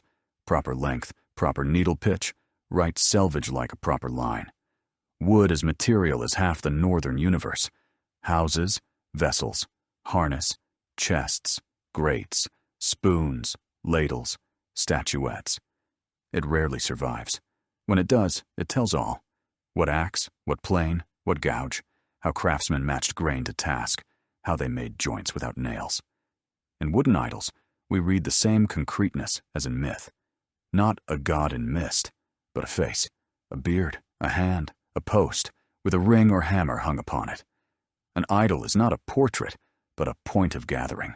It stands where paths meet, shore, grove, market, yard. A hand touches it. A palm is laid to the ring for oath. Before it, a bull is cut. To its left, a post is smeared with blood. To its right, a toast is recited. Wood absorbs sound and smell for centuries. Whoever grips such a post feels weight, not words. Glass and amber are road materials. Beads are both import and local work. Blanks come, strings go. Color marks ties. Blue glass recalled southern neighbors. Yellow amber recalls sea and shore. Sometimes both hang on one neck, often with silver and bronze. Ornaments are not a women's corner, but a network of trust a house is proud of. A gifted necklace is a speech, a lost one, repentance, a returned one, peace. When an archaeologist finds in one layer many kinds of glass, amber, and modest bill-on mounts, he sees a sea year. The street had heard foreign words. Stone ship settings stand beside stone circles. posts with bowls pecked on top for libations, and hearth guards. Not a sculpture park, but a map of right. From a wavy ridge you see where people sat, from a round platform where the cauldron stood, from channels, how water ran off. Material exactness breeds confidence. Here they did this, here they spoke, here they kept silence. Reading such places helps drop romantic overpaint and keep measure. Northern cult had no Baroque pomp, but it had strict, repeatable form. The shift to the new faith shows in archaeology not as a break, but a slide. Crosses appear beside hammers. Cross shapes and new formulas come onto runestones. The language is easy to recognize. Old ritual places are sometimes crossed, sometimes left in peace. Houses shed some small amulets, but distaffs, keys, combs, ladles remain the core bearers of ethics of the everyday. Crafts do not snap off. A Christian loves honest measure as much as a heathen. Ships still need sails. Women still count fabric and grain. Things let us see a long line. Upper words change. The lower grammar of labor and covenant holds. Traces of games and music deserve their own note. Dice and boards turn up beyond rich houses. They lie with knives, keys, needles, on the very table of everyday life. Whistles, bone flutes, parts of lyres and harps show that song is not a luxury, but part of a house's rhythm. Skaldic craft is fixed not only in books, but in wood. Homes yield memory items, carved symbols on beams, small wooden animals, and people standing on shelves, looking at children. A live museum that never had a director's decree. Archaeology likes quiet details, a nail, a seam, a textile impression on clay, a palm print in plaster, a fleck of pigment on a tiny earring. These crumbs weigh more than treasures. They explain the day's build how often a shoe was mended, how long patching a sail took, how fond people were of red on feast days, how a belt and knife were worn, how tight the planks were driven for a wall joint. Pile these grains, and the picture matches myths. The world stands on the repeatable and what can be done again each year. Horse gear and saddle parts remind us that road means more than sea. Bridle ornaments with mounts and pendants rang and flashed as a warband moved. Their designs repeat the language of things at home. Strap ends and tongues bore animal-style motifs. Beast in coils, beak, paw, eye. Not arbitrary, but a shared alphabet. Sword scabbards and chaps spoke the same surfaces where a master gladly writes a short parable. On the same surfaces live runic letters, a formula that owns the item and guards it from the wrong hand. A Scandinavian hall in a museum always feels recognizable, because so many objects are easy to imagine in hand cups, ladles, combs, knives, keys, distaffs, lamps, needles, ornaments. Beside them lie word things, a stone with an inscription, an amulet, a ring, a hammer. And in the third row, road things, ships, harness, anchors, oar blades, bolt ropes, and sail ears, mooring lines. The triad aligns with what our sections have shown, house word road. Archaeology confirms that these were the three legs of northern life. We must admit archaeology's limits. The same object can be read in more than one way. Sensations sometimes rewrap old finds. A pretty story may outrun an honest catalog. Good rule: do not force a thing to say more than it can. Do not demand a myth where it is silent. The reverse also holds. Do not mute a thing for the sake of that's the received view. If a woman's grave contains weapons, broaden your mind rather than accuse the dead of forgery. If an elite man's burial yields many distaffs, think about the status of cloth and the household's political role. Don't joke about the wrong masculinity. Things discipline us too. To close, tie the observations into a few knots. First, Material culture confirms the centrality of common practices: oath, rings, posts, runes; feast, tableware, cauldrons, benches; road, ships, harness, stone maps; magic, amulets, carvings, formula things. Second, Northern ethics of repeatability reads in repairability. Everything is mended, supplemented, fitted. A thing lives long because others rely on it. Third, women's and men's spheres overlap. Distaff and sword, key and spear, comb and shield lie in the same layers because the house is a shared project. Fourth, myth and object grow together. Images and ornaments guard everydayness as well as stone walls. Fifth, the move to new religious forms does not cancel the low grammar honest measures, the pulse of years, the duty of memory. It only changes the heading and leaves the text akin. When we turn next to eschatology, Ragnarök, the archaeological memory will not fall silent. It shows how people prepared the last day in the language of things, kept ships ready to cross, laid up stores so a house would not fall at the first blow, guarded runes and names on stones so that, afterwards, there would be something to sprout from. And when we speak of legacy and the present, we will see that the liveliest bridges from the past to us are not loud monuments, but small forms: keys, hammers, combs, cups, sails, runestones by the road. You can take them in hand and feel their weight, the very weight the North loved, neither too much nor too little. 7. Ragnarök, a script of ending and restart. The northern model of the world does not promise peace without end. From the very start, it builds in weak points: wolves in the sky chasing the lights, a dragon at the tree's roots gnawing the wood, a bridge that bears weight only while everyone keeps step, borders where outside force waits for a disrespectful word to come uninvited. The end does not fall from outside like thunder.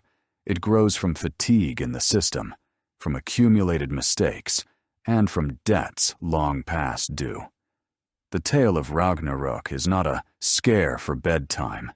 It is a checklist of what breaks when measure is ignored, and a map for reassembling a house if memory and people suffice. The first sign is cold, not a moral lantern switched on, but the rhythm switched off. Fimble winter lasts longer than ordinary winters, and not in one year, but in succession. Winter will not retreat. Summer cannot ripen. The calendar ceases to be a reliable thread through the year. 3 winters without spring are less about weather than about the death of predictability. Covenants fail. Protectors do not arrive on time. Provisions no longer match the number of mouths. When climate gives no pause, people quarrel over trifles because the eye has learned to count on the edge. Cold in the lay is not just frost. It is the constriction of the town and the house. With the cold comes a rift in language. Oaths that held bridges snap one by one. At the thing, the word honor sounds hollow. A place at table is sold. In the warband, jokes cut instead of healing. Songs say, brother kills brother. The sons of enemies ignore their fathers. The kin no longer recognizes itself in words or deeds. Not a cascade of horrors for horror's sake, but a diagram. When common formulas of covenant revert to handbrake, when measures in different houses cease to match, the trust web becomes a serrated edge. Disorder begins quietly, with nothing terrible, and ends where any "we can still agree" seems weak. Signs in the sky raise alarm to audibility. The wolves that have long run the heavens finally catch the chariots of sun and moon. Light goes out, and the world hears its own hoarse breathing. Stars fall like sparks off wet coal, many, yet without warmth. Earth shudders, trees split, mountain slopes crash, seas leave their banks. The river of old habits floods the yard, and the dikes of responsibility crack. You need not believe in cosmic catastrophe. It suffices to remember how fast a house ruins when roof repairs, ditch clearing, and the feast rite are all delayed at once. From the depths rise what was expected and feared. The wolf Fenrir tears his soft yet strong bond, for none of those left will dare lay a hand under the fang again. The world serpent Jörmungandr heaves up, not to hunt, but because ocean swells and no longer keeps the ring. The ship of the dead, Naglfar built of the nails of corpses, slides from the shoal because people long neglected the little things, trimming the nails of the fallen by rule, that is, closing debts and finishing tasks. Loki, bound for years, is freed of his bonds, and as always brings a company the house does not invite. The slighted, the rejected, forces without covenant. From the south comes Surtur, with his fire energy that takes not by words, but by heat. On the bridge, Bifrost, the colored planks crack, under the press of the fleeing, and the blaze they swell and break. The moral is simple. No common crossing is designed for a crowd that bolts all at once without order. The gods do not hide. Without illusions, they hear Heimdallr's horn, the sign of general muster, and read it not as all is lost, but time to do one's part. Odin mounts Sleipnir, Thor tightens his grip on the hammer, Tyr checks the oath post is in place. Freyr with reluctance recalls he once traded his sword for love, and now must go out without the tool he trusts in a fight. Each has not only a name and an artifact, but a place in the line. Who steps first, who covers, who holds the bridge, who knows the road back even if none return. Not pathos, but discipline of role. In crisis, a house survives not by numbers, but by each person doing his work without fuss. The clashes are not a set of glorious duels, but ethical equations solved in motion. Odin meets Fenrir. His strength is in paying. He is given an eye. He has hung for the runes. He can call each thing by its heavy name. But there comes a moment when price is denser than speech. He goes to death because not going leaves a void that costs more. The wolf swallows the elder. A shadow falls across the god's camp. Then Vidar steps forward, a son of whom little is said, because his work is silence and a leap. His boot with thick, reinforced sole is no fashion. It is a tool. He wedges a foot in the jaws, braces, pries, and the blade does what's needed. A quiet lesson. The world is saved not only by the loftiest names, but also by those who long kept still and kept the right tool aside. Thor and Jörmungandr meet as equals. The hammer strikes. The serpent spits venom. Thor kills his foe, takes 9 steps, and falls. 9 is not pretty arithmetic. It closes the cycle, as if a hero's strength suffices exactly to the point where the world must take over. The scene sounds like cold music. A quick victory can cost more than a long defense.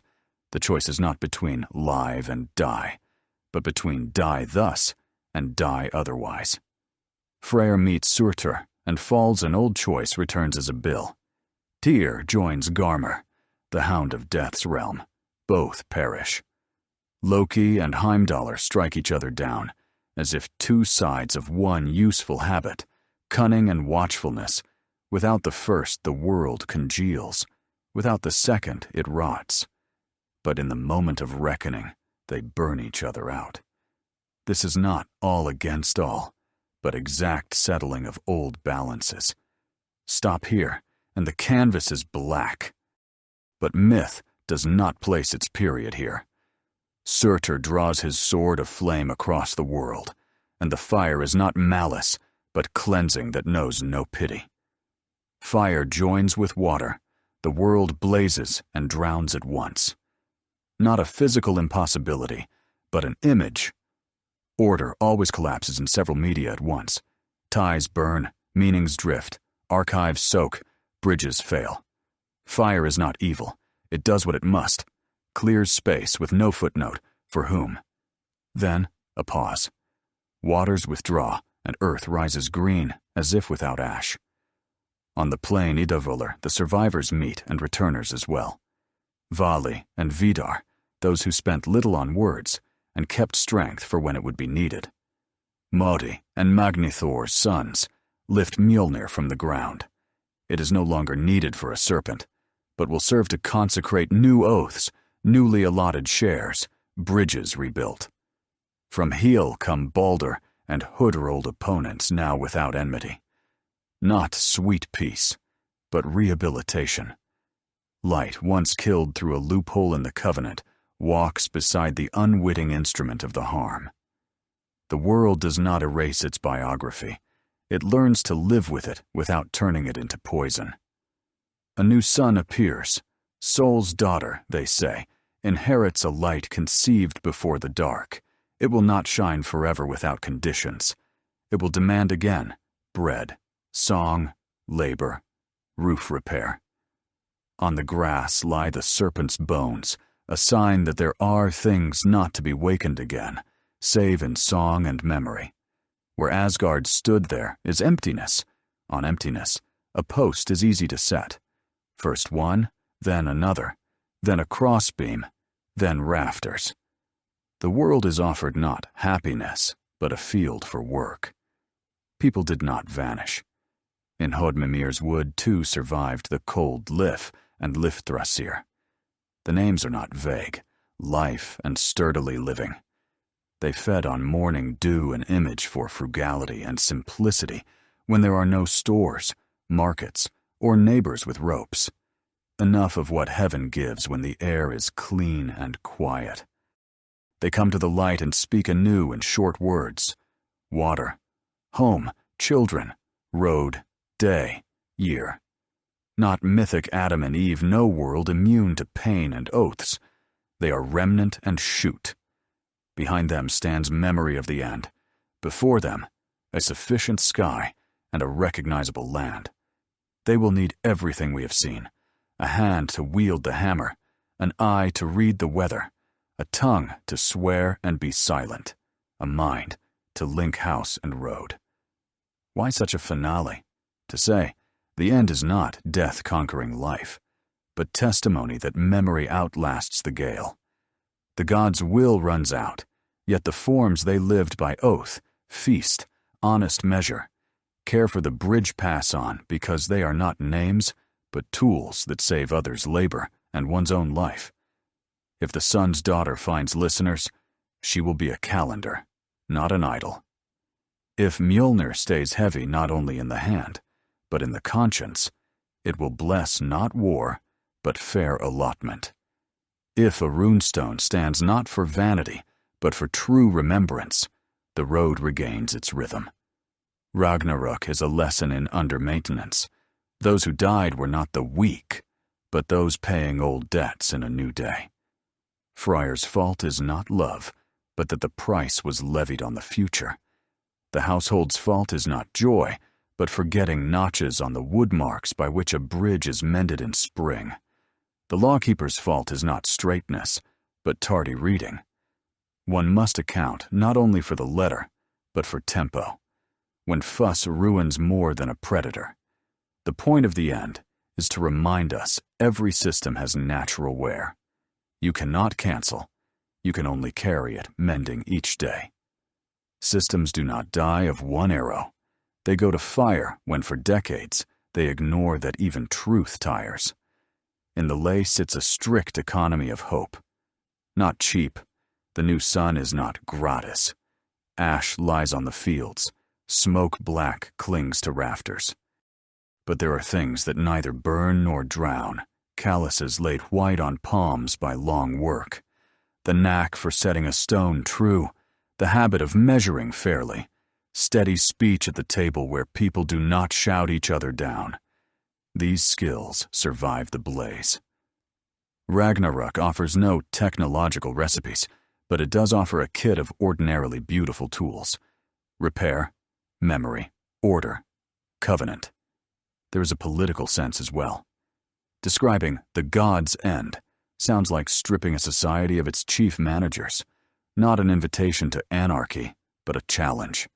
Can the juniors, Vali, Vidar, Modi, Magni hold the house not by old name strength, but by persistence in everyday work? Can we live without a single voice that speaks for all, and speak ourselves, not long, but enough? Can we unite without free miracles, knowing miracles, as the lays show, cost dearly long before anyone notices the bill? The end also examines language. Everything in this story happens by speech. An oath first, the horn's cry in the middle, the quiet "let's" at the end, when the first post of a new house is raised. Hence the love for Voluspa, the seeress's vision, as a chief document of the future. Yet oral tradition adds the reverse. Without a habit of living in a way that deserves worthy words, a porcelain lecture is useless. The point is not that the prophecy will come true, but to have a tongue on which we can tell our children why we do what we do, even in a bad year. Note the modest details that save in great affairs. Vidar's boot is engineering, a sole that doesn't slip, a seam that won't tear, a foot that doesn't sink. Thor's 9 steps are not a nice number, but a rule. One hero must not cover everything. The line must be taken up by the community. Baldur's return is not light's revenge over dark, but trust that those who come back from harm without pomp can be restored.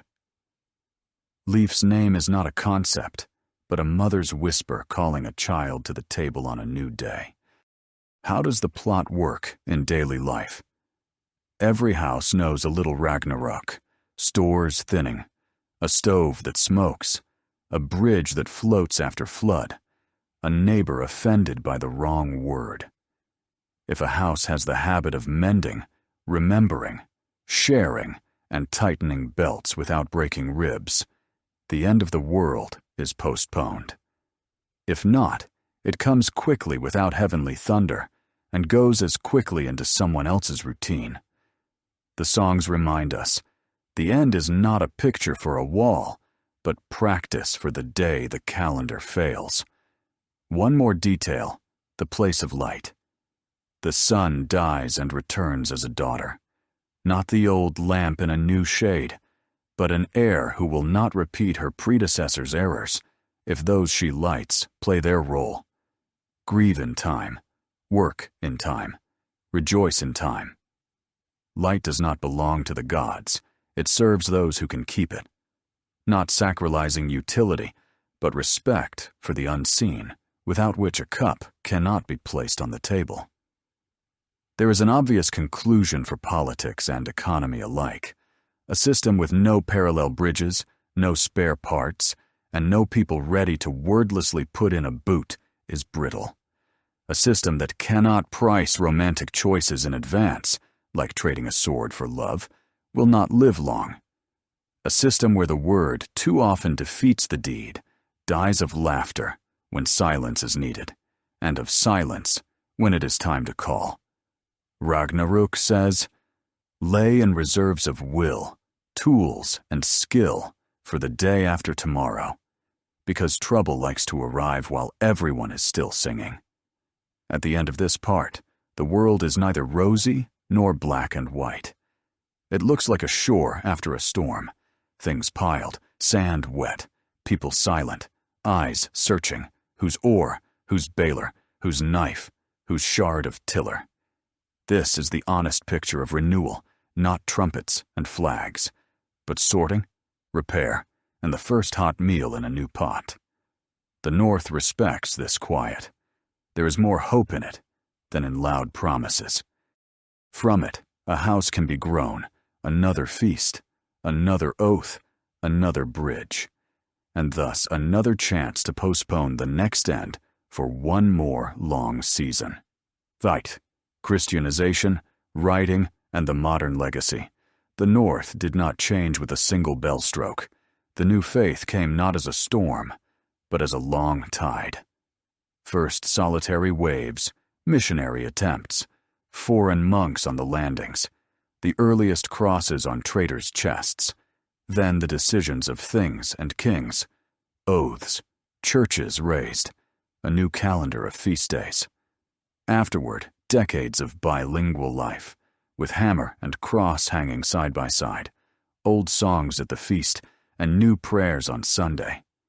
This part speaks less about replacing gods than about retuning habits and forms, how sacrifice and liturgy coexisted, rune and pen, thing and episcopal court, why Iceland became the archive of myth, how late records provoke a quarrel between memory and invention, and what remains to us, not in the museum, but in language, plot, and ethics. People first noticed the new faith in trading ports and at chieftains' courts. Forms translate easiest where roads meet. A cross at the pier served not only as a sign, but as a token of God's law, legible to an outsider. At the market, alongside weights, lay parchment, and pen-writing contracts proved cheaper than trusting memory. Monks and priests were useful at first as scribes, interpreters, and schoolmasters. They could keep accounts, teach reading, hold books safe, heal with herbs. The world treated them as another road institution like a vulva, but with a different song, like a law speaker, but with a different oath formula. That practical trust prepared soil for religious trust. Early missions were uneven, repelled in one place, tolerated in another, supported elsewhere for the sake of alliances and trade. Things truly changed when ruling houses saw in the new faith a tool of order and external legitimation. The cross opened doors to diplomacy, to book law, to a shared cycle of holidays, to a network of churches and monasteries places that could store grain, receive envoys, and keep fires for the poor in winter. People recognized that the new faith, in its respectable forms, resembled the old. There were vows, gifts, and feasts, now fasts and festivals. Honest measure was prized, in the law book as at the thing post. Memory was loved, now in memorial lists and on grave markers. There was resistance, voiced not against God, but for the house. Do not break the bridge. Do not take the feast. Do not strip the thing of its word. Where preachers tried to burn out the old root to the ground, matters went ill. The community lost everyday tools and had no ready replacement. Where the translation ran gently, keeping a common meal as a community feast, shifting the oath to cross and book, turning amulet into blessed sign, moving a holiday to a neighboring date. Matters went well. Thus came the long, bilingual decades, a hammer by the door and a cross on the neck, a runestone carved with beast knot and little cross. On one field, an old formula of remembrance and a new prayer. Not hypocrisy, but a natural phase of aligning life's forms. The chief lesson of such transitions: religious change is easier when it honors the low grammar. People need a place for a common feast, a clear oath, a predictable court procedure, recognized days of rest, honor for the dead, an address for plea and thanks, a fair measure for shares. If these are given, the upper names can change. If not, the names become flags of division, and the house cracks along its beams. Hence, compatible forms lasted so long in the north: a church, where a ritual post once stood, a cross in the hand, where a hammer hung yesterday, memorial food.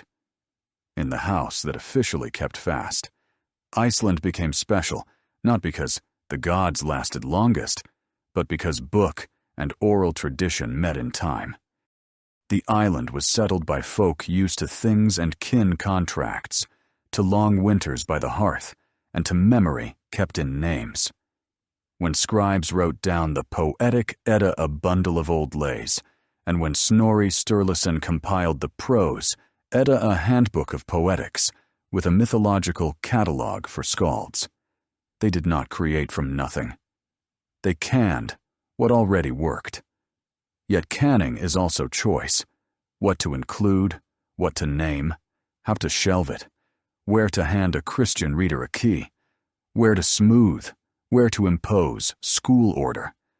Readers therefore keep two layers in mind: the live song, where repetition and metaphor are not decoration, but memory's tool, and the late redaction, where a top-down order helps yet sometimes replaces the old breath. How to read these records with sense? First compare. Where a lay sounds raw and archaic, there is less late smoothing. Where an image looks like bookish allegory, the editor's hand is heavier. Where an object finds support in archaeology, we may be bolder. Where sources disagree, admit that any reconstruction will be probabilistic, not final.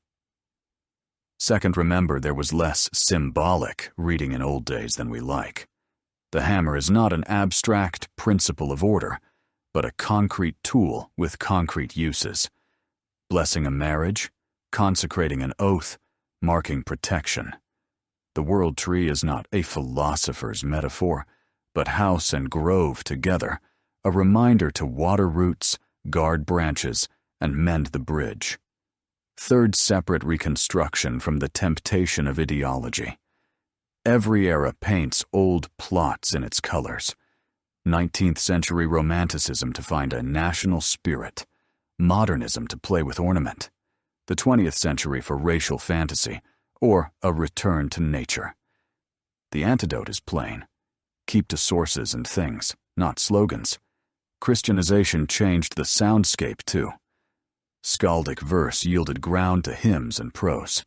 Runes lived beside Latin letters. Stones bore both cross and beast. New genres appeared: saints' lives, annals, law books, landnamabok like surveys of holdings and judgments. The thing did not vanish.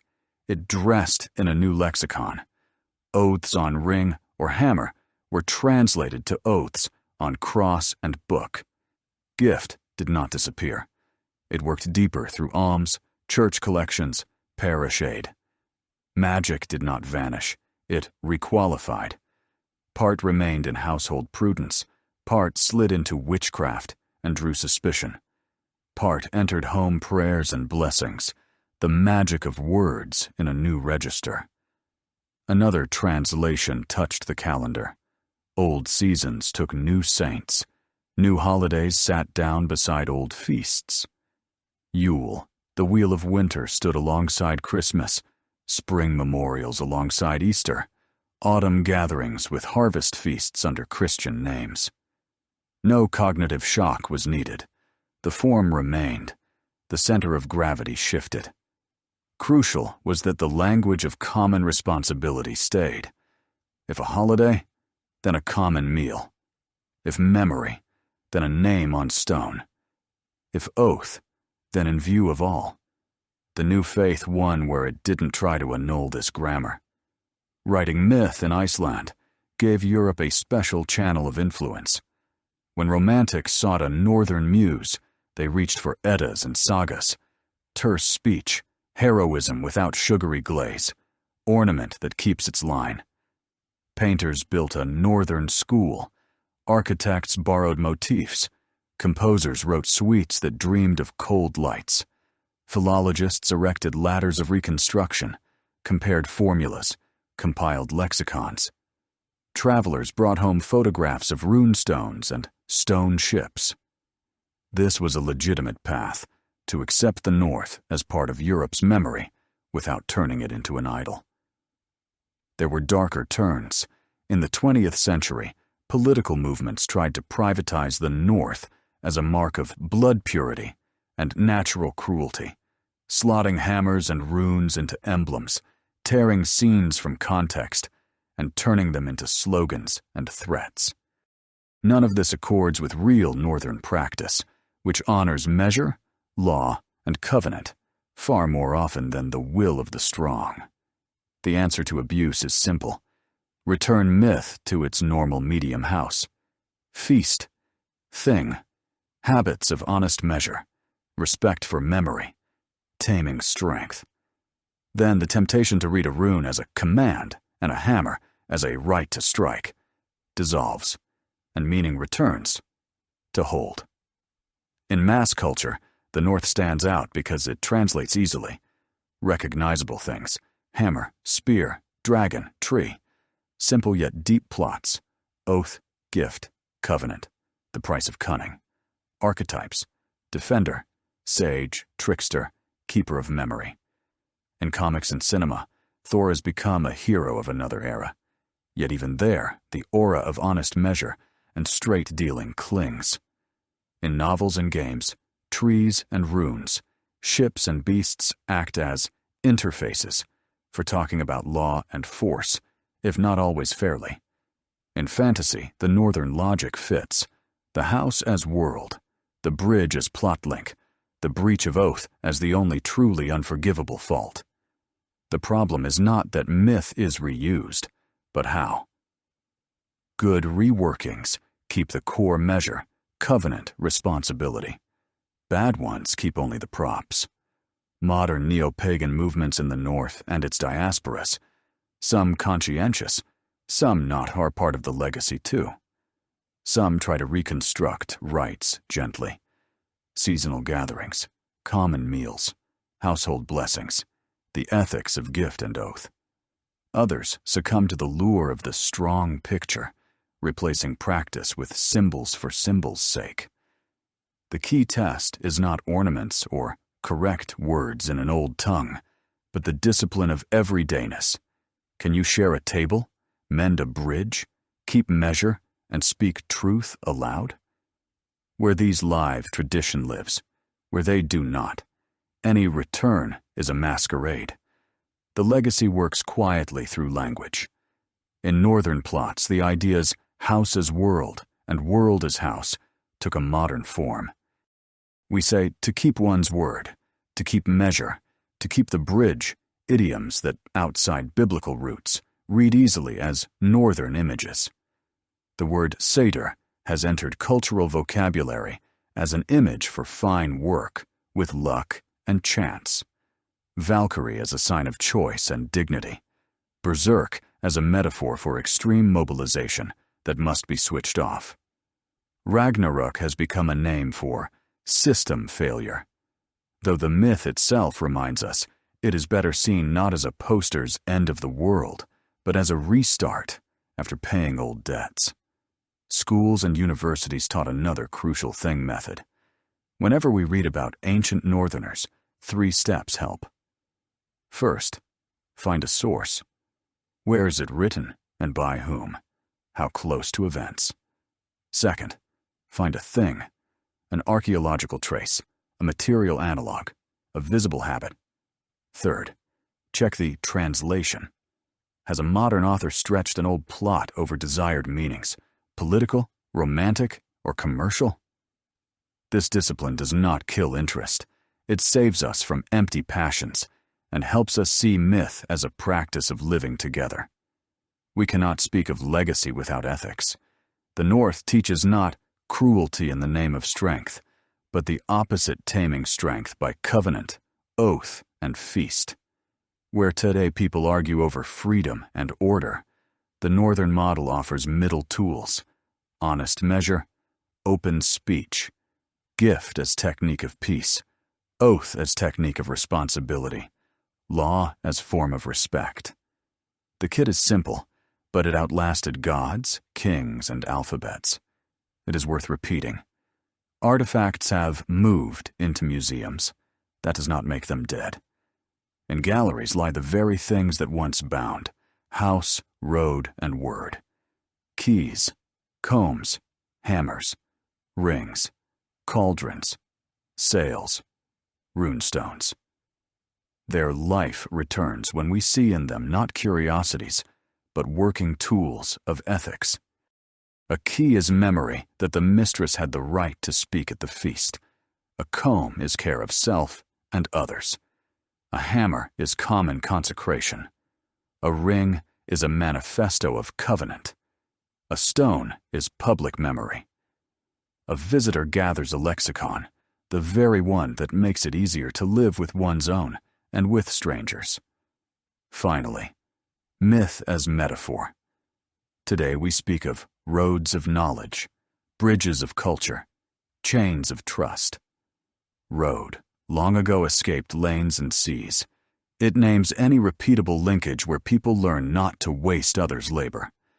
Here, the northern experience fits. Any network dies of the same faults: lack of measure, refusal to keep order, refusal to pay for old choices.